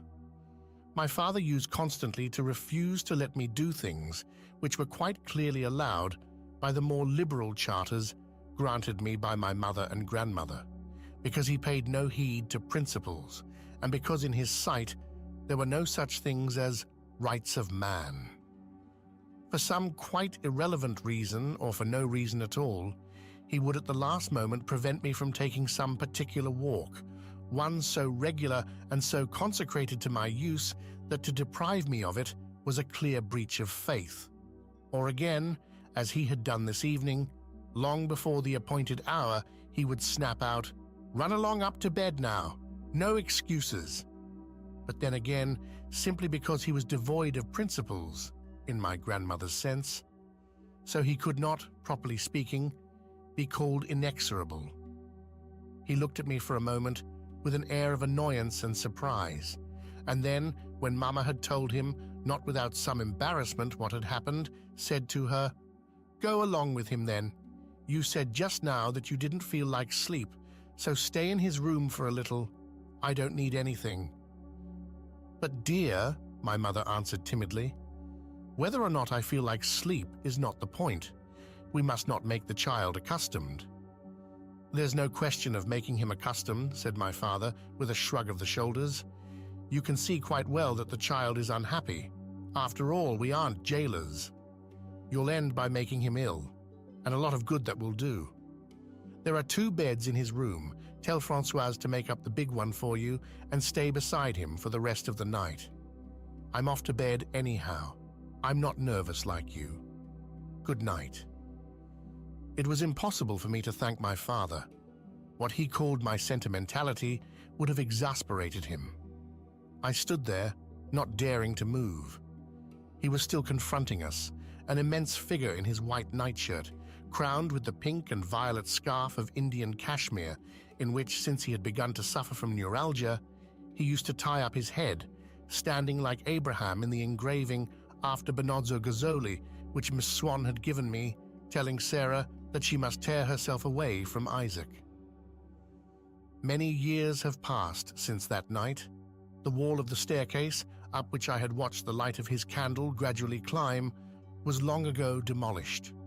And in myself, too, many things have perished which, I imagined, would last forever, and new structures have arisen, giving birth to new sorrows and new joys, which in those days I could not have foreseen, just as now the old are difficult of comprehension. It is a long time, too, since my father has been able to tell Mamma to go with the child. Never again will such hours be possible for me. But of late I have been increasingly able to catch, if I listen attentively, the sound of the sobs which I had the strength to control in my father's presence, and which broke out only when I found myself alone with Mamma. Actually, their echo has never ceased. It is only because life is now growing more and more quiet round about me that I hear them afresh, like those convent bells which are so effectively drowned during the day by the noises of the streets that one would suppose them to have been stopped forever, until they sound out again through the silent evening air. Mamma spent that night in my room, when I had just committed a sin so deadly that I was waiting to be banished from the household. My parents gave me a far greater concession than I should ever have won, as the reward of a good action. Even at the moment when it manifested itself in this crowning mercy, my father's conduct towards me was still somewhat arbitrary, and regardless of my deserts, as was characteristic of him, and due to the fact that his actions were generally dictated by chance expediencies rather than based on any formal plan. And perhaps even what I called his strictness when he sent me off to bed deserved that title less really than my mother's or grandmother's attitude, for his nature, which in some respects differed more than theirs from my own, had probably prevented him from guessing, until then, how wretched I was every evening, a thing which my mother and grandmother knew well. But they loved me enough to be unwilling to spare me that suffering, which they hoped to teach me to overcome, so as to reduce my nervous sensibility and to strengthen my will. As for my father, whose affection for me was of another kind, I doubt if he would have shown so much courage, for as soon as he had grasped the fact that I was unhappy, he had said to my mother, "Go and comfort him." Mamma stayed all night in my room, and it seemed that she did not wish to mar by recrimination those hours, so different from anything that I had had a right to expect. For when Françoise, who guessed that something extraordinary must have happened when she saw Mamma sitting by my side, holding my hand and letting me cry unchecked, said to her, "But Madame, what is little master crying for?" She replied, "Why, Françoise, he doesn't know himself. It is his nerves. Make up the big bed for me quickly, and then go off to your own." And thus, for the first time, my unhappiness was regarded no longer as a fault for which I must be punished, but as an involuntary evil which had been officially recognized, a nervous condition for which I was in no way responsible. I had the consolation that I need no longer mingle apprehensive scruples with the bitterness of my tears. I could weep henceforward without sin. I felt no small degree of pride either in Francois's presence at this return to humane conditions, which not an hour after Mama had refused to come up to my room and had sent the snubbing message that I was to go to sleep, raised me to the dignity of a grown-up person, brought me of a sudden to a sort of puberty of sorrow, to emancipation from tears. I ought then to have been happy. I was not. It struck me that my mother had just made a first concession which must have been painful to her, that it was a first step down from the ideal she had formed for me, and that for the first time she, with all her courage, had to confess herself beaten.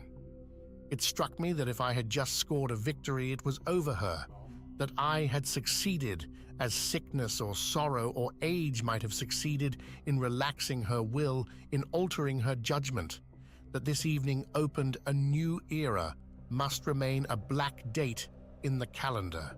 And if I had dared now, I should have said to Mama, "No, I don't want you. You mustn't sleep here." But I was conscious of the practical wisdom, of what would be called nowadays the realism with which she tempered the ardent idealism of my grandmother's nature, and I knew that now the mischief was done, she would prefer to let me enjoy the soothing pleasure of her company and not to disturb my father again. Certainly my mother's beautiful features seemed to shine again with youth that evening as she sat gently holding my hands and trying to check my tears. But just for that reason, it seemed to me that this should not have happened. Her anger would have been less difficult to endure than this new kindness which my childhood had not known. I felt that I had, with an impious and secret finger, traced a first wrinkle upon her soul and made the first white hair shew upon her head.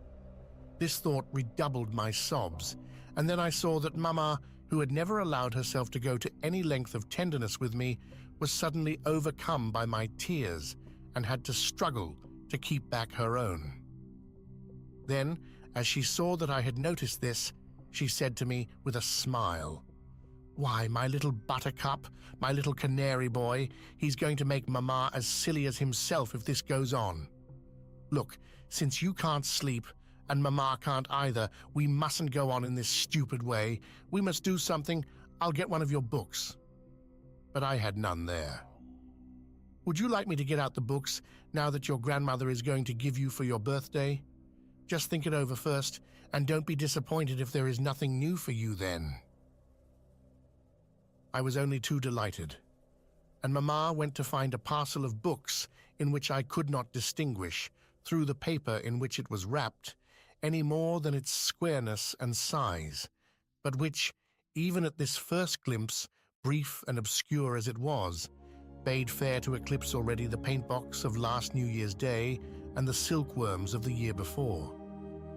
It contained La Main au Diable, François Le Champy, La Petite Fadette, and Les Maîtres Sonneurs.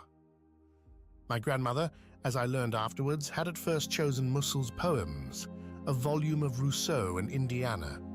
For while she considered light reading as unwholesome as sweets and cakes, she did not reflect that the strong breath of genius must have, upon the very soul of a child, an influence at once more dangerous and less quickening than those of fresh air and country breezes upon his body.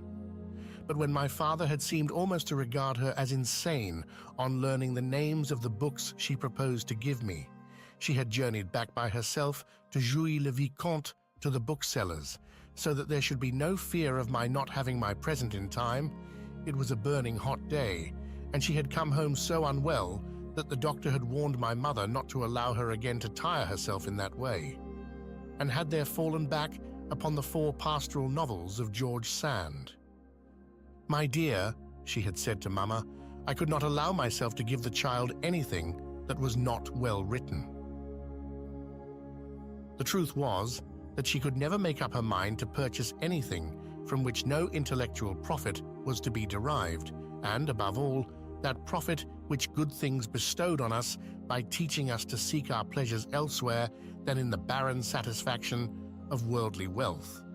Even when she had to make someone a present of the kind called useful, when she had to give an armchair or some table silver or a walking stick, she would choose antiques, as though their long desuetude had effaced from them any semblance of utility and fitted them rather to instruct us in the lives of the men of other days than to serve the common requirements of our own.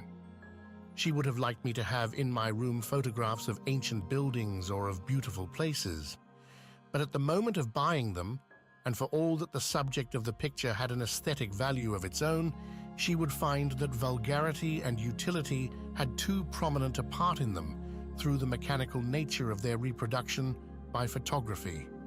She attempted by a subterfuge, if not to eliminate altogether their commercial banality, at least to minimize it, to substitute for the bulk of it what was art still, to introduce, as it might be, several thicknesses of art. Instead of photographs of Chartres Cathedral, of the fountains of St. Cloud, or of Vesuvius, she would inquire of Swann whether some great painter had not made pictures of them, and preferred to give me photographs of Chartres Cathedral after Corot, of the fountains of St. Cloud after Hubert Robert, and of Vesuvius after Turner, which were a stage higher in the scale of art. But although the photographer had been prevented from reproducing directly the masterpieces or the beauties of nature, and had there been replaced by a great artist, he resumed his odious position when it came to reproducing the artist's interpretation. Accordingly, having to reckon again with vulgarity, my grandmother would endeavor to postpone the moment of contact still further. She would ask Swann if the picture had not been engraved, preferring, when possible, old engravings with some interest of association apart from themselves, such, for example, as shew us a masterpiece in a state in which we can no longer see it today, as Morgan's print of the Cenacolo of Leonardo before it was spoiled by restoration. It must be admitted that the results of this method of interpreting the art of making presents were not always happy. The idea which I formed of Venice, from a drawing by Titian, which is supposed to have the lagoon in the background, was certainly far less accurate than what I have since derived from ordinary photographs. We could no longer keep count in the family when my great-aunt tried to frame an indictment of my grandmother of all the armchairs she had presented to married couples, young and old, which on a first attempt to sit down upon them had at once collapsed beneath the weight of their recipient. But my grandmother would have thought it sordid to concern herself too closely with the solidity of any piece of furniture in which could still be discerned a flourish, a smile, a brave conceit of the past. And even what in such pieces supplied a material need, since it did so in a manner to which we are no longer accustomed, was as charming to her as one of those old forms of speech in which we can still see traces of a metaphor whose fine point has been worn away by the rough usage of our modern tongue. In precisely the same way, the pastoral novels of George Sand, which she was giving me for my birthday, were regular lumber rooms of antique furniture, full of expressions that have fallen out of use and returned as imagery, such as one finds now only in country dialects. And my grandmother had bought them in preference to other books, just as she would have preferred to take a house that had a Gothic dovecot or some other such piece of antiquity as would have a pleasant effect on the mind, filling it with a nostalgic longing for impossible journeys through the realms of time. Mamma sat down by my bed. She had chosen François Le Champy, whose reddish cover and incomprehensible title gave it a distinct personality in my eyes and a mysterious attraction. I had not then read any real novels. I had heard it said that George Sand was a typical novelist. That prepared me in advance to imagine that François Le Champy contained something inexpressibly delicious. The course of the narrative, where it tended to arouse curiosity or melt to pity, certain modes of expression which disturb or sadden the reader, and which, with a little experience, he may recognize as common form in novels, seemed to me then distinctive, for to me a new book was not one of a number of similar objects, but was like an individual man, unmatched and with no cause of existence beyond himself, an intoxicating whiff of the peculiar essence of François Le Champy. Beneath the everyday incidents, the commonplace thoughts and hackneyed words, I could hear or overhear an intonation, a rhythmic utterance fine and strange. The action began. To me it seemed all the more obscure, because in those days when I read to myself, I used often, while I turned the pages, to dream of something quite different. And to the gaps which this habit made in my knowledge of the story, more were added by the fact that when it was Mamma who was reading to me aloud, she left all the love scenes out. And so all the odd changes which take place in the relations between the miller's wife and the boy, changes which only the birth and growth of love can explain, seemed to me plunged and steeped in a mystery, the key to which, as I could readily believe, lay in that strange and pleasant-sounding name of Champy, which draped the boy who bore it, I knew not why, in its own bright color, purpurate and charming. If my mother was not a faithful reader, she was, nonetheless, admirable when reading a work in which she found the note of true feeling by the respectful simplicity of her interpretation and by the sound of her sweet and gentle voice. It was the same in her daily life, when it was not works of art, but men and women whom she was moved to pity or admire. It was touching to observe with what deference she would banish from her voice, her gestures from her whole conversation, now the note of joy which might have distressed some mother who had long ago lost a child, now the recollection of an event or anniversary which might have reminded some old gentleman of the burden of his years, now the household topic which might have bored some young man of letters. And so, when she read aloud the prose of George Sand, prose which is everywhere redolent of that generosity and moral distinction which Mamma had learned from my grandmother to place above all other qualities in life, and which I was not to teach her until much later to refrain from placing in the same way above all other qualities in literature. Taking pains to banish from her voice any weakness or affectation which might have blocked its channel for that powerful stream of language, she supplied all the natural tenderness, all the lavish sweetness which they demanded to phrases which seemed to have been composed for her voice, and which were all, so to speak, within her compass.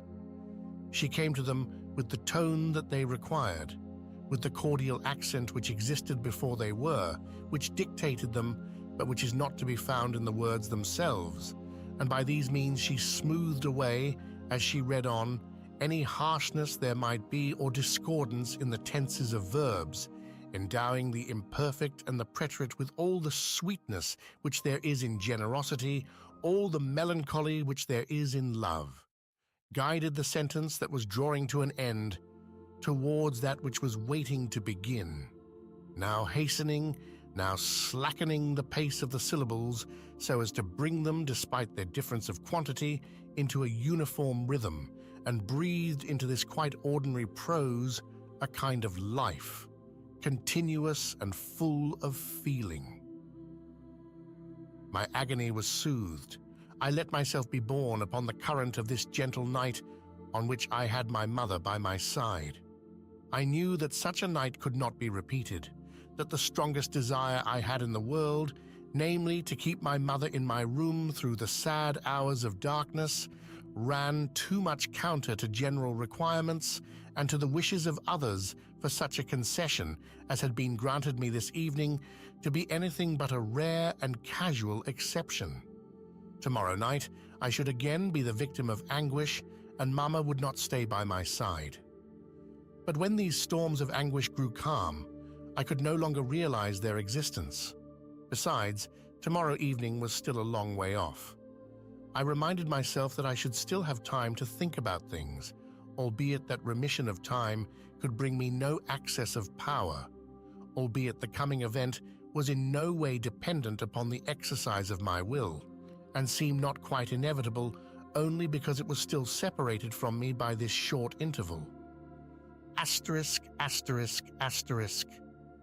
And so it was that for a long time afterwards, when I lay awake at night and revived old memories of Cambrai, I saw no more of it than this sort of luminous panel sharply defined against a vague and shadowy background, like the panels which a Bengal fire or some electric sign will illuminate and dissect from the front of a building, the other parts of which remain plunged in darkness. Broad enough at its base, the little parlor, the dining room, the alluring shadows of the path along which would come Monsieur Swann, the unconscious author of my sufferings, the hall through which I would journey to the first step of that staircase, so hard to climb, which constituted all by itself the tapering elevation of an irregular pyramid. And at the summit, my bedroom, with the little passage through whose glazed door Mamma would enter.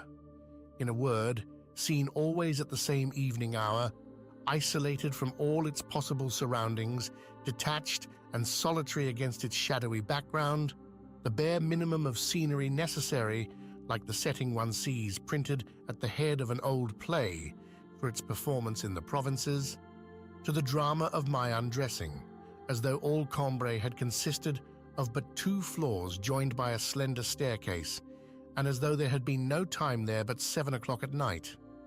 I must own that I could have assured any questioner that Cambrai did include other scenes and did exist at other hours than these. But since the facts which I should then have recalled would have been prompted only by an exercise of the will, by my intellectual memory, and since the pictures which that kind of memory shews us of the past preserve nothing of the past itself, I should never have had any wish to ponder over this residue of Cambrai. To me it was in reality all dead. Permanently dead? Very possibly. There is a large element of hazard in these matters, and a second hazard, that of our own death, often prevents us from awaiting for any length of time the favors of the first. I feel that there is much to be said for the Celtic belief that the souls of those whom we have lost are held captive in some inferior being, in an animal, in a plant, in some inanimate object, and so effectively lost to us until the day, which to many never comes, when we happen to pass by the tree or to obtain possession of the object which forms their prison. Then they start and tremble. They call us by our name, and as soon as we have recognized their voice, the spell is broken. We have delivered them. They have overcome death and return to share our life. And so it is with our own past. It is a labor in vain to attempt to recapture it. All the efforts of our intellect must prove futile. The past is hidden somewhere outside the realm, beyond the reach of intellect, in some material object, in the sensation which that material object will give us, which we do not suspect. And as for that object, it depends on chance whether we come upon it or not, before we ourselves must die. Many years had elapsed, during which nothing of Cambrai, save what was comprised in the theatre and the drama of my going to bed there, had any existence for me, when one day in winter, as I came home, my mother, seeing that I was cold, offered me some tea, a thing I did not ordinarily take. I declined at first and then, for no particular reason, changed my mind. She sent out for one of those short, plump little cakes called petite madeleine, which look as though they had been molded in the fluted scallop of a pilgrim's shell. And soon, mechanically, weary after a dull day with the prospect of a depressing morrow, I raised to my lips a spoonful of the tea in which I had soaked a morsel of the cake. No sooner had the warm liquid and the crumbs with it touched my palate than a shudder ran through my whole body, and I stopped, intent upon the extraordinary changes that were taking place. An exquisite pleasure had invaded my senses, but individual, detached, with no suggestion of its origin. And at once the vicissitudes of life had become indifferent to me, its disasters innocuous, its brevity illusory, this new sensation having had on me the effect which love has of filling me with a precious essence. Or rather, this essence was not in me, it was myself. I had ceased now to feel mediocre, accidental, mortal. Whence could it have come to me, this all-powerful joy? I was conscious that it was connected with the taste of tea and cake, but that it infinitely transcended those savors could not indeed be of the same nature as theirs. Whence did it come? What did it signify? How could I seize upon and define it? I drink a second mouthful, in which I find nothing more than in the first a third, which gives me rather less than the second. It is time to stop. The potion is losing its magic. It is plain that the object of my quest, the truth, lies not in the cup, but in myself. The tea has called up in me, but does not itself understand, and can only repeat indefinitely, with a gradual loss of strength, the same testimony, which I too cannot interpret, though I hope at least to be able to call upon the tea for it again, and to find it there presently, intact and at my disposal, for my final enlightenment. I put down my cup and examine my own mind. It is for it to discover the truth. But how? What an abyss of uncertainty whenever the mind feels that some part of it has strayed beyond its own borders. When it, the seeker, is at once the dark region through which it must go seeking, where all its equipment will avail it nothing. Seek, more than that, create. It is face to face with something which does not so far exist, to which it alone can give reality and substance, which it alone can bring into the light of day. And I begin again to ask myself what it could have been, this unremembered state which brought with it no logical proof of its existence, but only the sense that it was a happy, that it was a real state in whose presence other states of consciousness melted and vanished. I decide to attempt to make it reappear. I retrace my thoughts to the moment at which I drank the first spoonful of tea. I find again the same state, illumined by no fresh light. I compel my mind to make one further effort to follow and recapture once again the fleeting sensation. And that nothing may interrupt it in its course, I shut out every obstacle, every extraneous idea. I stop my ears and inhibit all attention to the sounds which come from the next room. And then, feeling that my mind is growing fatigued without having any success to report, I compel it for a change to enjoy that distraction which I have just denied it, to think of other things, to rest and refresh itself before the supreme attempt. And then, for the second time, I clear an empty space in front of it.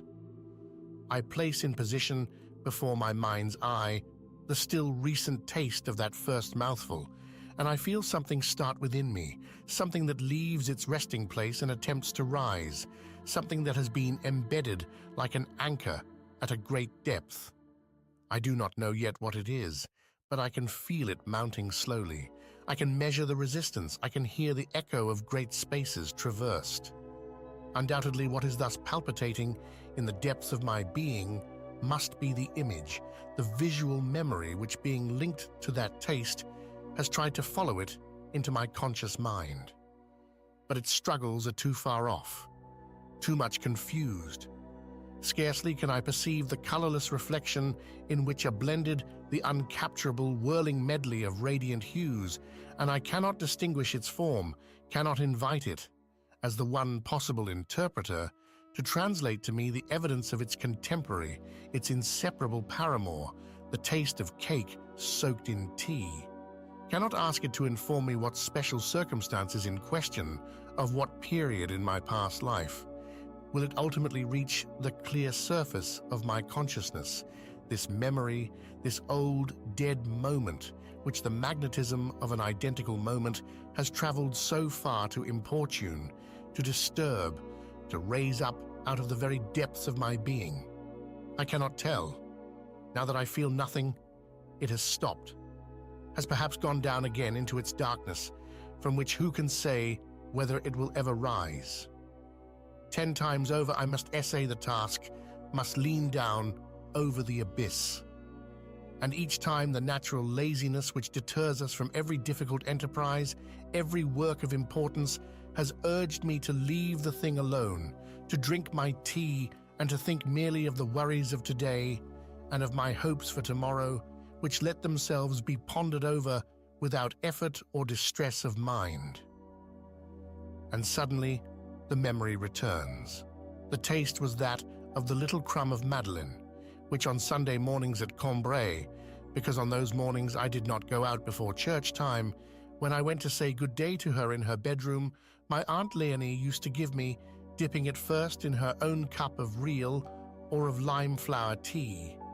The sight of the little madeleine had recalled nothing to my mind before I tasted it, perhaps because I had so often seen such things in the interval without tasting them on the trays in pastry cooks' windows, that their image had dissociated itself from those Cambrai days to take its place among others more recent.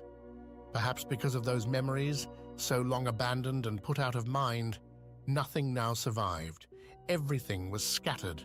The forms of things, including that of the little scallop shell of pastry, so richly sensual under its severe religious folds, were either obliterated or had been so long dormant as to have lost the power of expansion which would have allowed them to resume their place in my consciousness.